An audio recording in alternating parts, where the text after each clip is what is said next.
ਬਾਣੀ ਦੀਆਂ ਲੜੀਵਾਰ ਵਿਚਾਰਾਂ ਰੋਜ਼ਾਨਾ ਆਪ ਸੰਗਤਾਂ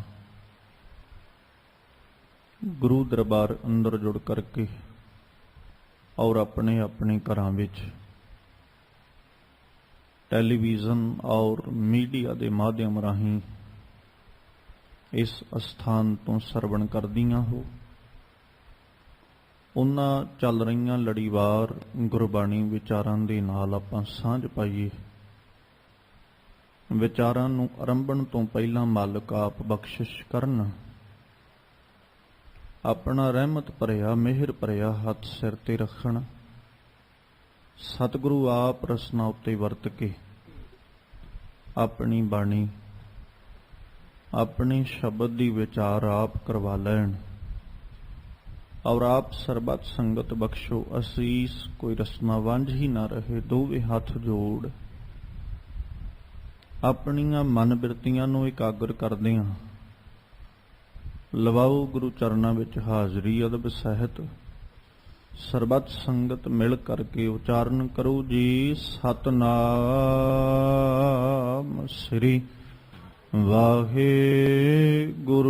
ਸਾਹਿਬ ਜੀ।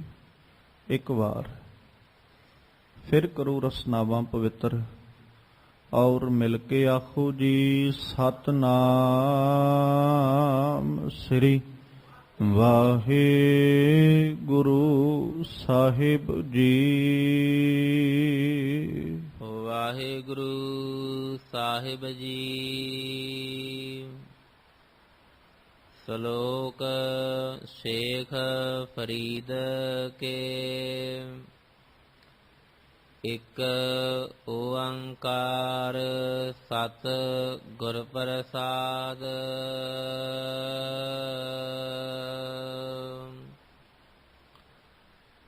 ਫਰੀਦਾ ਦੁਖਾਂ ਸੇਤੀ ਦੇਹ ਗਿਆ,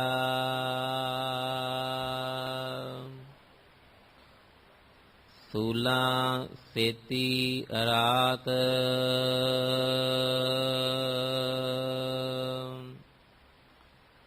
ਖੜਾ ਪੁਕਾਰੇ ਪਤਣੀ, ਬੇੜਾ ਕਪਰ ਵਾਤ।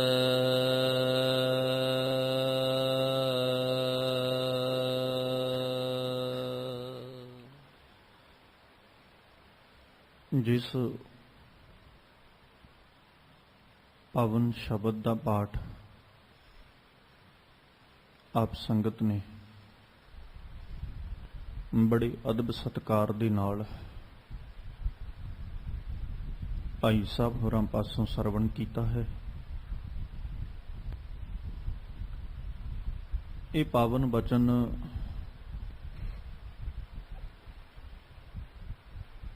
ਭਗਤ ਫਰੀਦ ਜੀ ਦੀ ਰਸਨਾ ਤੋਂ ਉਚਾਰਨ ਕੀਤੇ ਹੋਏ ਸ਼ਲੋਕ ਸ਼ੇਖ ਫਰੀਦ ਕੇ ਸਰਲੇਖ ਹੇਠ ਗੁਰੂ ਗ੍ਰੰਥ ਸਾਹਿਬ ਪਾਤਸ਼ਾਹ ਜੀ ਦੇ ਪਾਵਨ ਅੰਗ 1382 ਦੇ ਉੱਪਰ ਸੁਭਾਇਮਾਨ ਹੈ। ਇਨ੍ਹਾਂ ਸ਼ਲੋਕਾਂ ਤੋਂ ਪਹਿਲਾਂ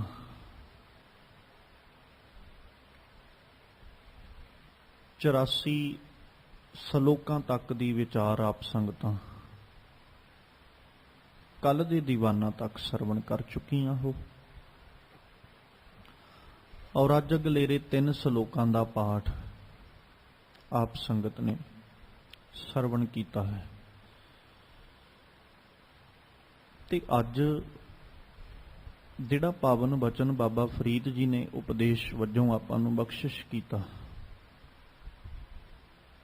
ਅੱਜ ਦੇ ਪਹਿਲੇ ਸ਼ਲੋਕ ਰੂਪ ਵਿੱਚ ਉਹਨਾਂ ਨੇ ਇੱਕ ਜ਼ਿੰਦਗੀ ਦਾ ਅਸਲ ਸੱਚ ਹੈ ਜੋ ਸਾਡੇ ਸਨਮੁਖ ਰੱਖਿਆ, ਜਿਹਦੇ ਵਿੱਚ ਉਹਨਾਂ ਨੇ ਮਨੁੱਖ ਦੀ ਜ਼ਿੰਦਗੀ ਜਿਹੜੀ ਨਾ ਇਹ ਗੁਜ਼ਰਦੀ ਜਾ ਰਹੀ ਹੈ। ਮਨੁੱਖ ਦਾ ਜੀਵਨ ਲੰਘਦਾ ਜਾ ਰਿਹਾ ਔਰ ਲੰਘ ਵੀ ਜੀਵਨ ਜਿਹੜਾ ਰਿਹਾ ਨਾ ਉਹ ਦੁੱਖਾਂ ਤੇ ਤਕਲੀਫਾਂ ਵਿੱਚ ਹੀ ਗੁਜ਼ਰ ਰਿਹਾ। ਜਦੋਂ ਆਪਾਂ ਸੰਸਾਰਕ ਤੌਰ ਦੇ ਉੱਤੇ ਵਿਚਰਦੇ ਹਾਂ ਤੇ ਬਹੁਤ ਘੱਟ ਇਨਸਾਨ ਐਸੇ ਨੇ ਜਿਨ੍ਹਾਂ ਦੇ ਕੋਲ ਸਾਨੂੰ ਸਕੂਨ, ਸਹਿਜ, ਧੀਰਜ ਔਰ ਸੁਖੀ ਜੀਵਨ ਜਿਹੜਾ ਉਹ ਨਜ਼ਰ ਆਉਂਦਾ ਹੈ। ਬਹੁਤ ਘੱਟ ਇਨਸਾਨ, ਨਹੀਂ ਤੇ ਤਕਰੀਬਨ ਹਰ ਇਨਸਾਨ ਦੀ ਜ਼ਿੰਦਗੀ ਵਿੱਚ ਇਹਦੇ ਤੋਂ ਆਪੋਜ਼ਿਟ ਹਾਲਾਤ ਨੇ। ਬੇਸਬਰੀ, ਜ਼ਿੰਦਗੀ 'ਚ ਕੋਈ ਸਹਿਜ ਨਹੀਂ, ਹਫੜਾ ਦਫੜੀ, ਕੋਈ ਸੁੱਖ ਤੇ ਕੋਈ ਸਕੂਨ ਨਹੀਂ, ਸਿਰਫ ਦੁੱਖ ਔਰ ਮੁਸ਼ਕਲਾਂ ਨੇ ਜਿਹੜੀਆਂ ਹਰ ਇਨਸਾਨ ਆਪਣੀ ਜ਼ਿੰਦਗੀ ਵਿੱਚ ਲੈ ਕੇ ਤੇ ਤੁਰਿਆ ਫਿਰਦਾ ਹੈ। ਔਰ ਹੈਰਾਨੀ ਦੀ ਗੱਲ ਕਿ ਇਦਾਂ ਦੇ ਜੀਵਨ ਨੂੰ ਲੈ ਕੇ ਜਿਹੜਾ ਬੇਸਬਰਾ, ਬਿਨਾਂ ਧੀਰਜ ਤੋਂ, ਬਿਨਾਂ ਸਹਿਜ ਤੋਂ, ਸੰਤੋਖ ਤੋਂ, ਸਕੂਨ ਤੋਂ, ਸੁੱਖ ਤੋਂ ਲੈ ਕੇ ਤੇ ਸੁੱਖ ਲੱਭਣ ਤੁਰਿਆ ਹੋਇਆ, ਧੀਰਜ ਲੱਭਣ ਤੁਰਿਆ ਹੋਇਆ, ਸਹਿਜ ਲੱਭਣ ਵਾਸਤੇ ਇਨਸਾਨ ਤੁਰਿਆ ਹੋਇਆ ਹੈ। ਇਹ ਹਰ ਇੱਕ ਜ਼ਿੰਦਗੀ, ਹਰ ਇੱਕ ਇਨਸਾਨ ਦੇ ਜੀਵਨ ਦੇ ਹਾਲਾਤ ਨੇ। ਬਹੁਤ ਘੱਟ ਨੇ ਮਨੁੱਖ, ਆਪਾਂ ਸਾਰੇ ਨਹੀਂ ਕਹਿ ਸਕਦੇ ਵੀ ਸਾਰੇ ਹੀ ਧੀਰਜ ਤੋਂ ਰਹਿਤ ਨੇ ਜਾਂ ਸਾਰਿਆਂ ਦਾ ਜੀਵਨ ਜਿਹੜਾ ਉਹ ਦੁੱਖ ਵਿੱਚ ਹੈ, ਸਾਰਿਆਂ ਦੀ ਜ਼ਿੰਦਗੀ ਹੋਈ ਸਕੂਨ ਤੋਂ ਰਹਿਤ ਹੈ। ਨਹੀਂ, ਕੁਝ ਕੁ ਮਨੁੱਖ ਐਸੇ ਵੀ ਨੇ ਜਿਨ੍ਹਾਂ ਦੇ ਕੋਲ ਜੀਵਨ ਵਿੱਚ ਸਬਰ ਵੀ ਹੈ, ਧੀਰਜ ਵੀ ਹੈ, ਸਕੂਨ ਵੀ ਹੈ ਤੇ ਸੁੱਖ ਵੀ ਹੈ। ਪਰ ਬਹੁਤਾਤ ਐਸੇ ਮਨੁੱਖ ਨੇ ਜਿਨ੍ਹਾਂ ਕੋਲ ਇਹਨਾਂ ਵਿੱਚੋਂ ਕੁਝ ਵੀ ਨਹੀਂ, ਤੇ ਉਹ ਐਸੇ ਜੀਵਨ ਨੂੰ ਲੈ ਕਰਕੇ ਇਹਨਾਂ ਚੀਜ਼ਾਂ ਨੂੰ ਲੱਭਣ ਵਾਸਤੇ ਤੁਰੇ ਹੋਏ ਨੇ ਕਿ ਸਾਡੇ ਕੋਲ ਜੀਵਨ ਵਿੱਚ ਸਹਿਜ ਵੀ ਹੋਵੇ, ਧੀਰਜ ਵੀ ਹੋਵੇ, ਸਬਰ ਵੀ ਹੋਵੇ, ਸੰਤੋਖ ਵੀ ਹੋਵੇ ਤੇ ਜ਼ਿੰਦਗੀ ਸਕੂਨ ਵਾਲੀ ਹੋਵੇ।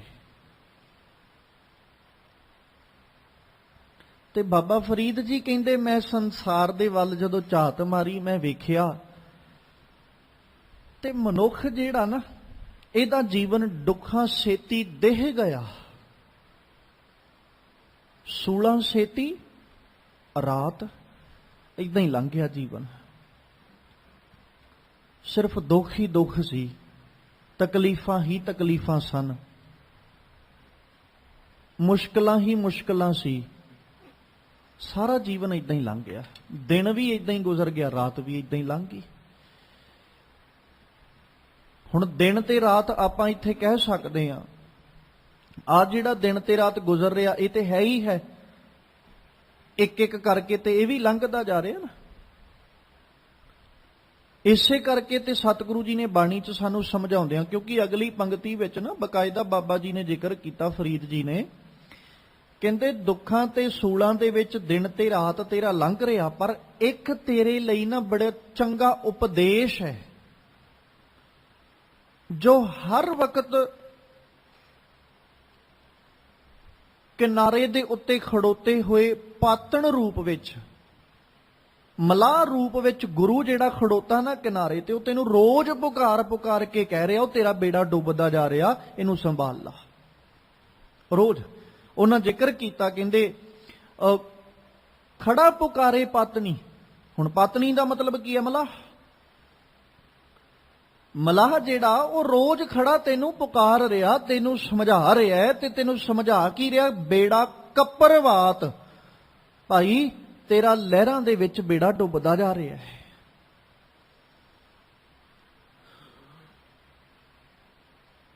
ਹੁਣ ਸਤਿਗੁਰੂ ਜੀ ਨੇ ਤੇ ਉਪਦੇਸ਼ ਇਹੀ ਦਿੱਤਾ ਸੀ, ਚੇਤਨਾ ਹੈ ਤੋ ਚੇਤ ਲੈ, ਨਿਸ ਦਿਨ ਮੈਂ ਪ੍ਰਾਨੀ, ਛਿਨ ਛਿਨ ਔਦ ਬਿਹਾਤ ਹੈ, ਫੂਟੇ ਘਟ ਜਿਉ ਪਾਨੀ। ਹੁਣ ਗੁਰੂ ਨੇ ਤੇ ਸੁਚੇਤਤਾ ਦੇਤੀ ਨਾ, ਗੁਰੂ ਨੇ ਤੇ ਸਮਝਾਤਾ ਵੀ ਤੇਰਾ ਬੇੜਾ ਡੁੱਬ ਰਿਹਾ। ਵੇਖੋ ਮਲਾਹ ਦਾ ਜਿਹੜਾ ਕਰਮ ਹੈ, ਇੱਥੇ ਲਫ਼ਜ਼ ਮਲਾਹ ਵਰਤਿਆ ਗੁਰੂ ਦੇ ਲਈ, ਤੇ ਗੁਰੂ ਆਪਣਾ ਕਰਮ ਬਾਖੂਬੀ ਨਿਭਾ ਰਿਹਾ, ਆਪਣਾ ਫਰਜ਼ ਬਾਖੂਬੀ ਗੁਰੂ ਨਿਭਾ ਰਿਹਾ ਹੈ। ਉਹ ਆਪਣੇ ਫਰਜ਼ ਨੂੰ ਲੈ ਕੇ ਬਹੁਤ ਸੁਚੇਤ ਹੈ। ਗੁਰੂ ਆਪਣੇ ਫਰਜ਼ ਨੂੰ ਲੈ ਕੇ ਕਦੇ ਅਵੇਸਲਾ ਨਹੀਂ ਹੋਇਆ।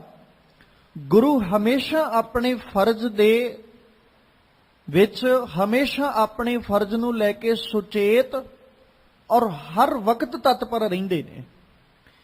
ਤੇ ਉਹ ਸਾਨੂੰ ਸੁਚੇਤ ਵੀ ਕਰ ਰਹੇ, ਆਪਣਾ ਫਰਜ਼ ਨਿਭਾਉਂਦੇ ਆ। ਸਾਨੂੰ ਕਹਿੰਦੇ ਵੀ ਨੇ ਬੇੜਾ ਬੰਧ ਨਾ ਸਕਿਓ ਬੰਧਨ ਕੀ ਵੇਲਾ, ਭਰ ਸਰਵਰ ਜਬ ਉਛਲੇ ਤਬ ਤਰਨ ਦੋਹੇਲਾ। ਮਨੁੱਖਾ, ਜੇ ਤੂੰ ਹੁਣ ਬੇੜਾ ਬੰਨਣ ਦੇ ਵੇਲੇ ਬੰਨ ਨਾ ਸਕਿਆ, ਤੇ ਮੈਂ ਤੈਨੂੰ ਇਹ ਕਹਿ ਰਿਹਾ ਜਦੋਂ ਸਰਵਰ ਭਰ ਕੇ ਉਛਲਿਆ ਤੇ ਤੇਰੇ ਤੋਂ ਤਰਿਆ ਨਹੀਂ ਹੋ ਜਾਣਾ। ਇਸ ਲਈ ਮੈਂ ਤੈਨੂੰ ਕਹਿਣਾ ਤੂੰ ਬੇੜਾ ਬੰਨ ਲਾ। ਗੁਰੂ ਨੇ ਉਪਦੇਸ਼ ਦਿੰਦੇ ਆਖਿਆ, ਸਾਧੋ ਮਨ ਕਾ ਮਾਨ ਤੇ ਆਗੋ, ਕਾਮ ਕ੍ਰੋਧ ਸੰਗਤ ਦੁਰਜਨ ਕੀ ਤਾਤੇ ਅਹਨਿਸ ਭਾਗੋ। ਇਹ ਤੇ ਗੁਰੂ ਦਾ ਹੀ ਉਪਦੇਸ਼ ਹੈ ਨਾ, ਗੁਰੂ ਤੇ ਸਿੱਖਿਆ ਦੇ ਰਿਹਾ।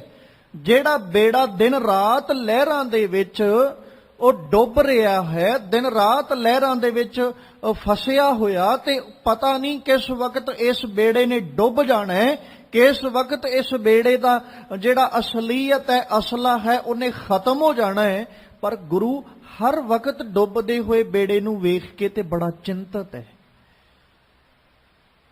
ਗੁਰੂ ਨੂੰ ਚਿੰਤਾ ਹੈ ਤੇ ਉਹ ਸਾਨੂੰ ਸੁਚੇਤ ਕਰ ਰਿਹਾ ਵੀ ਤੂੰ ਸੁਚੇਤ ਹੋ, ਤੇਰਾ ਬੇੜਾ ਡੁੱਬ ਰਿਹਾ।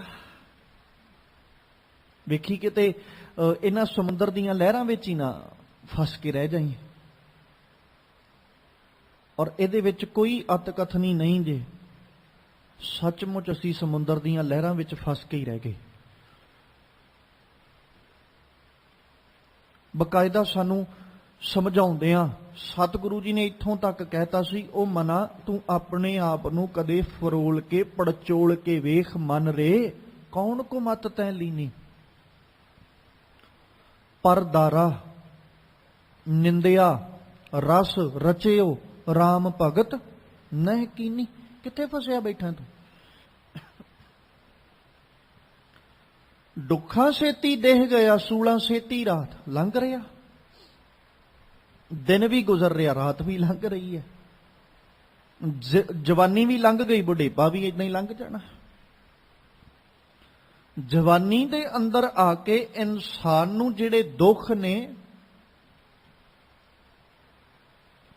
ਉਹ ਆਪਣੇ ਆਸ ਪੜੋਸ ਨੂੰ ਲੈ ਕਰਕੇ, ਆਸ-ਪਾਸ ਨੂੰ ਲੈ ਕਰਕੇ, ਆਸ-ਪਾਸ ਤੋਂ ਭਾਵ ਇਉਂ ਕਹਿ ਸਕਦੇ ਆਪਣੇ ਕਾਰ ਵਿਹਾਰ ਨੂੰ ਲੈ ਕੇ, ਆਪਣੀ ਜ਼ਿੰਦਗੀ ਨੂੰ ਲੈ ਕੇ, ਇਹਨਾਂ ਚੀਜ਼ਾਂ ਨੂੰ ਲੈ ਕੇ ਇਨਸਾਨ ਆਪਣੀ ਜਵਾਨੀ ਰੂਪੀ ਰਾਤ ਵਿੱਚ ਦੁਖੀ ਹੈ। ਜਦੋਂ ਬੁਢੇਪਾ ਆ ਜਾਂਦਾ, ਦਿਨ ਚੜ੍ਹ ਆਉਂਦਾ ਹੈ, ਕਿਉਂਕਿ ਰੈਣ ਤੇ ਦਿਨ ਸਤਿਗੁਰੂ ਜੀ ਨੇ ਬਾਣੀ 'ਚ ਇਸੇ ਲਈ ਵਰਤੇ, ਬੁਢੇਪੇ ਤੇ ਜਵਾਨੀ ਲਈ। ਰੈਣ ਗਈ ਮਤ ਦਿਨ ਪੀ ਜਾਏ, ਭਵਰ ਗਏ ਬੱਗ ਬੈਠੇ ਆਏ। ਇਹ ਦਿਨ ਤੇ ਰਾਤ ਲਈ ਵੀ, ਰਾਤ ਚਲੀ ਗਈ ਹੈ, ਦਿਨ ਆ ਗਿਆ, ਮਤਲਬ ਜਵਾਨੀ ਚਲੀ ਗਈ ਤੇ ਬੁਢੇਪਾ ਆ ਗਿਆ। ਹੁਣ ਜਵਾਨੀ ਤੇ ਲੰਘਾਤੀ ਆਪਣੀ ਜ਼ਿੰਦਗੀ ਦੇ ਚਿੰਤਾ ਲੈ ਕੇ, ਜਵਾਨੀ ਤੇ ਲੰਘਾਤੀ ਆਪਣੇ ਕਾਰ ਵਿਹਾਰ ਦੀ ਚਿੰਤਾ ਵਿੱਚ, ਉਹ ਤੇ ਗੁਜ਼ਰ ਗਈ, ਸੂਲਾਂ ਵਿੱਚ ਲੰਘ ਗਈ ਸਾਰੀ ਜਵਾਨੀ, ਰਾਤ ਗੁਜ਼ਰ ਗਈ।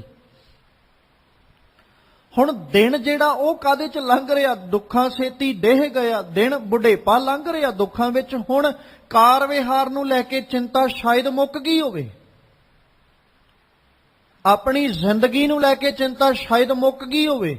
ਹੁਣ ਚਿੰਤਾ ਕਾਹਦੀ ਹੈ? ਹੁਣ ਆਪਣੇ ਸਰੀਰ ਦਾ ਹੀ ਦੁੱਖ, ਆਪਣੇ ਸਰੀਰ ਦੀਆਂ ਤਕਲੀਫਾਂ ਹੀ ਸਾਹ ਨਹੀਂ ਲੈਣ ਦਿੰਦੀਆਂ। ਹੁਣ ਕਈ ਤਰ੍ਹਾਂ ਦੇ ਰੋਗ ਨੇ ਜਿਹੜੇ ਇਨਸਾਨ ਸਹੇੜ ਬੈਠਾ। ਜਵਾਨੀ ਦੇ ਨਸ਼ੇ ਵਿੱਚ ਜਿਹੜੇ ਭੈੜੇ ਕਰਮ ਕੀਤੇ ਸਨ, ਜਵਾਨੀ ਦੇ ਨਸ਼ੇ ਵਿੱਚ ਜਿਹੜੇ ਕੁਕਰਮ ਕਮਾਉਂਦਾ ਰਿਹਾ, ਹੁਣ ਉਹਨਾਂ ਕੁਕਰਮਾਂ ਦਾ ਨਤੀਜਾ ਤੇ ਬੁਢੇਪੇ ਵਿੱਚ ਹੀ ਆ ਕੇ ਮਿਲਣਾ ਨਾ। ਤੇ ਜਦੋਂ ਬੁਢੇਪੇ ਵਿੱਚ ਆ ਕੇ ਨਤੀਜਾ ਮਿਲ ਰਿਹਾ, ਹੁਣ ਕਈ ਤਰ੍ਹਾਂ ਦੇ ਰੋਗ ਨੇ ਜਿਹੜੇ ਤਨ ਨੂੰ ਸਹੇੜ ਕੇ ਲਾ ਕੇ ਬੈਠਾ ਹੋਇਆ। ਹੁਣ ਦੁੱਖਾਂ ਛੇਤੀ ਦੇਹ ਗਿਆ, ਦਿਨ ਹੁਣ ਦੁੱਖਾਂ 'ਚ ਲੰਘਦਾ ਜਾ ਰਿਹਾ।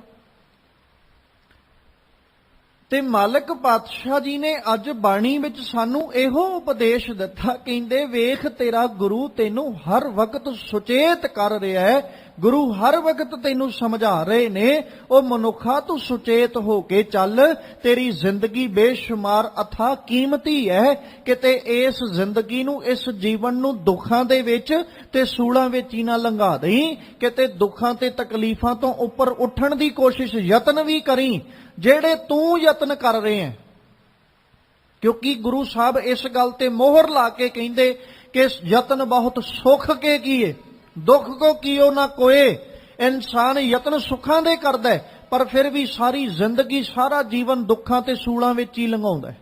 ਪਰ ਯਤਨ ਕਾਹਦੇ ਕੀਤੇ? ਸੁੱਖਾਂ ਵਾਸਤੇ।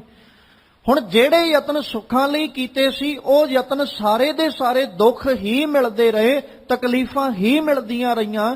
ਹਰ ਇੱਕ ਕੀਤਾ ਹੋਇਆ ਯਤਨ ਵਿਅਰਥ ਜਾਂਦਾ ਰਿਹਾ, ਹਰ ਇੱਕ ਕੀਤਾ ਹੋਇਆ ਯਤਨ ਜਿਹੜਾ ਉਹ ਨਾਕਾਮ ਜਾਂਦਾ ਰਿਹਾ। ਸੁੱਖ ਦੀ ਬਜਾਏ ਮੈਂ ਜੀਵਨ ਵਿੱਚ ਦੁੱਖ ਸਹੇੜਦਾ ਰਿਹਾ, ਮੈਨੂੰ ਤਕਲੀਫ ਮੈਂ ਆਪਣੇ ਜੀਵਨ 'ਚ ਇਕੱਠੀ ਕਰਦਾ ਰਿਹਾ। ਤੇ ਮਾਲਕ ਪਾਤਸ਼ਾਹ ਕਹਿੰਦੇ ਹੁਣ ਜਿਹੜੇ ਯਤਨ ਸੁੱਖਾਂ ਲਈ ਤੂੰ ਕਰ ਰਿਹਾ, ਇਹਨਾਂ ਯਤਨਾਂ ਨਾਲ ਸੁੱਖ ਨਹੀਂ ਮਿਲਣੇ। ਇੰਨਾ ਕਦੇ ਤੈਨੂੰ ਪਤਾ ਲੱਗ ਹੀ ਗਿਆ ਹੋਣਾ, ਕਿਉਂਕਿ ਤੂੰ ਸਾਰੀ ਜ਼ਿੰਦਗੀ ਕੀ ਕੀਤਾ? ਸੁੱਖਾਂ ਲਈ ਯਤਨ ਕੀਤੇ, ਮਿਲਿਆ ਕੀ? ਹਾਸਲ ਕੀ ਕੀਤਾ? ਦੁੱਖ। ਹੁਣ ਇੰਨਾ ਕਦੇ ਸਮਝਦਾਰ ਤੂੰ ਹੈ ਹੀ ਹੈ ਕਿ ਤੂੰ ਯਤਨ ਸੁੱਖਾਂ ਲਈ ਕਰਦਾ ਰਿਹਾ, ਮਿਲਦਾ ਤੈਨੂੰ ਦੁੱਖ ਰਹੇ। ਤੇ ਇਹ ਪੱਕੀ ਕਰਕੇ ਹੁਣ ਬਾਤ ਜਾਣ ਲੈ ਕਿ ਜਿਹੜੇ ਯਤਨ ਕਰਕੇ ਤੂੰ ਸੁੱਖ ਚਾਹੁੰਦਾ, ਏਦਾਂ ਨਹੀਂ ਉਹ ਮਿਲਣੇ। ਤੇ ਮਾਲਕ ਪਾਤਸ਼ਾਹ ਬਾਣੀ 'ਚ ਕੀ ਕਹਿੰਦੇ? ਭਾਈ ਜੇ ਸੁੱਖ ਚਾਹੁੰਦਾ ਤੇ ਫਿਰ ਖਿਆਲ ਰੱਖੀ, ਸੁੱਖ ਨਹੀਂ ਹਰ ਭਗਤ ਬਿਨਾ। ਰੱਬ ਦੀ ਭਗਤੀ ਤੋਂ ਬਿਨਾ ਸੁੱਖ ਨਹੀਂ ਹੈ।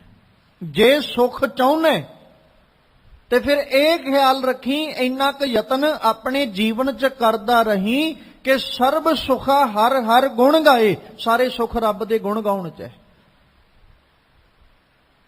ਜੇ ਸੁੱਖ ਨੂੰ ਚਾਹੁੰਦਾ ਤੇ ਫਿਰ ਜੋ ਸੁੱਖ ਕੋ ਚਾਹੇ ਸਦਾ ਸ਼ਰਨ ਰਾਮ ਕੀ ਲੈ। ਤੇ ਤੂੰ ਕਿੱਥੇ ਬੈਠਾ? ਜੇ ਸੁੱਖ ਚਾਹੁੰਦਾ ਤੇ ਫਿਰ ਇਹ ਖਿਆਲ ਰੱਖ ਕਿ ਜੀਵਨ ਵਿੱਚ ਸੁੱਖ ਉਦਣ ਹੀ ਆਉਣਗੇ ਜਿਸ ਦਿਨ ਰੱਬੀ ਯਾਦ, ਰੱਬੀ ਚਿੰਤਨ ਤੇਰੇ ਕੋਲ ਹੋਏਗਾ। ਕਿਉਂਕਿ ਜਦੋਂ ਤੱਕ ਤੂੰ ਆਪਣੇ ਜੀਵਨ ਦੇ ਅੰਦਰ ਰੱਬੀ ਚਿੰਤਨ ਤੋਂ ਦੂਰ ਬੈਠਾ, ਰੱਬੀ ਯਾਦ ਤੋਂ ਦੂਰ ਬੈਠਾ, ਖਿਆਲ ਰੱਖੀ ਜੈ ਤਨ ਬਾਣੀ ਵਿਸਰ ਜਾਏ, ਜਿਉਂ ਪੱਕਾ ਰੋਗੀ ਮਿਲਦਾ ਹੈ। ਦੁੱਖਾਂ ਛੇਤੀ ਦੇਹ ਗਿਆ, ਸੂਲਾਂ ਛੇਤੀ ਰਾਤ। ਕਿਉਂਕਿ ਰੱਬੀ ਯਾਦ ਹੀ ਕੋਲੇ ਨਹੀਂ ਹੈ, ਚਿੰਤਨ ਹੀ ਕੋਲੇ ਨਹੀਂ ਹੈ। ਜੇ ਰੱਬੀ ਯਾਦ ਕੋਲੇ ਹੋਵੇ ਤੇ ਫਿਰ ਧੰਨ ਗੁਰੂ ਨਾਨਕ ਸਾਹਿਬ ਕੀ ਕਹਿੰਦੇ? ਦੁੱਖ ਪਰ ਹਰ ਸੁੱਖ ਘਰ ਲੈ ਜਾਏ। ਤੇ ਸੱਜਣਾ ਜੇ ਤੇਰੇ ਕੋਲ ਯਾਦ ਨਹੀਂ ਰੱਬੀ ਤੇ ਫਿਰ ਇਹ ਵੀ ਖਿਆਲ ਨਾਲ ਰੱਖੀ, ਪਰਮੇਸ਼ਰ ਤੇ ਭੁੱਲਿਆਂ ਵਿਆਪਣ ਸਭੇ ਰੋਗ, ਵੇਮੁਖ ਹੋਏ RAM ਤੇ ਲੱਗਣ ਜਨਮ ਵਿਜੋਗ। ਆ ਦੋਖੀ ਨੇ।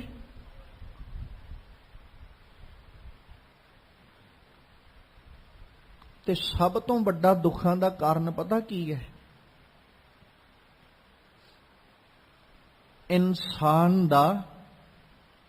ਇਨਸਾਨ ਦੇ ਪ੍ਰਤੀ ਆਸਾਵਾਂ ਰੱਖ ਲੈਣਾ ਸਭ ਤੋਂ ਵੱਡਾ ਦੁੱਖਾਂ ਦਾ ਕਾਰਨ ਹੈ।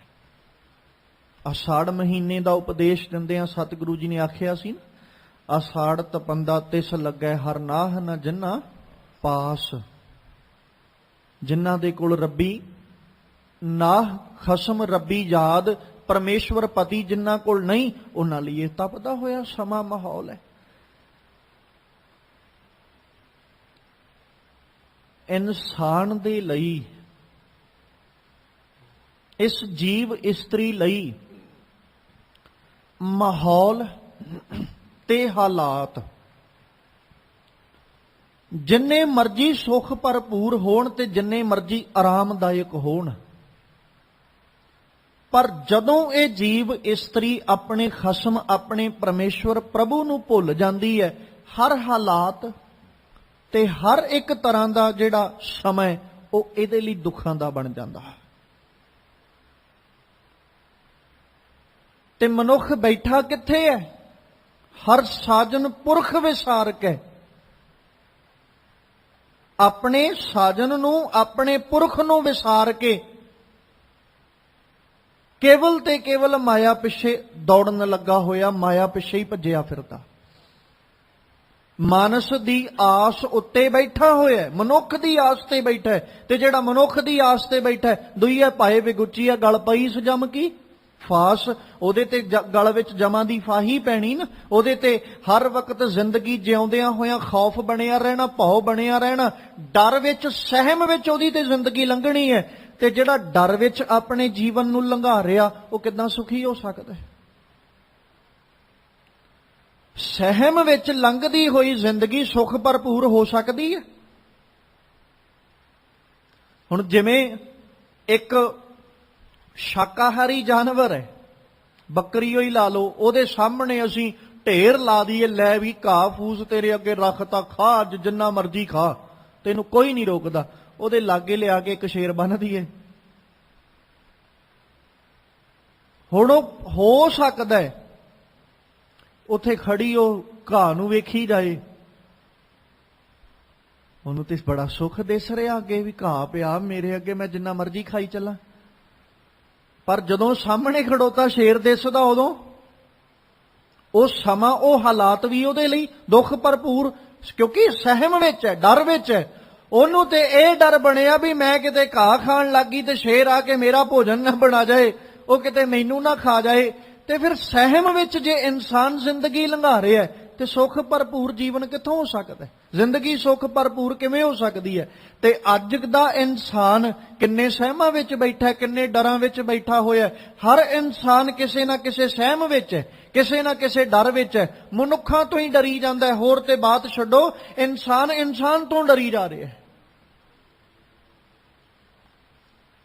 ਤੇ ਜੇ ਗੁਰੂ ਨਾਨਕ ਦੇ ਘਰ ਦੇ ਉਪਦੇਸ਼ ਦੀ ਗੱਲ ਕਰਾਂਗੇ ਤੇ ਬਾਬੇ ਨਾਨਕ ਨੇ ਤੇ ਮਨੁੱਖ ਨੂੰ ਸਮਝਾਉਂਦਿਆਂ ਕਹਿਤਾ ਸੀ, ਮਨੁੱਖਾ ਜੇ ਸੱਚਮੁੱਚ ਆਪਣੇ ਜੀਵਨ ਅੰਦਰ ਸੁੱਖ ਚਾਹੁੰਦਾ ਤੇ ਫਿਰ ਖਿਆਲ ਕਰੀ, ਇੱਕ ਆਹ ਕੰਮ ਸਿੱਖ ਲੈ, ਇੱਕ ਨਾ ਕਿਸੇ ਤੋਂ ਡਰ ਤੇ ਨਾ ਕਿਸੇ ਨੂੰ ਡਰਾ। ਜਿੱਦਣ ਆਹ ਕੰਮ ਸਿੱਖ ਲੇਗਾ ਉਦਣ ਜ਼ਿੰਦਗੀ ਸੁੱਖ ਭਰਪੂਰ ਹੈ। ਕਾਹਦਾ ਡਰ ਕਿਸੇ ਕੋਲੋਂ? ਕਿਸੇ ਨੂੰ ਡਰਾਉਣਾ ਵੀ ਕਿਉਂ?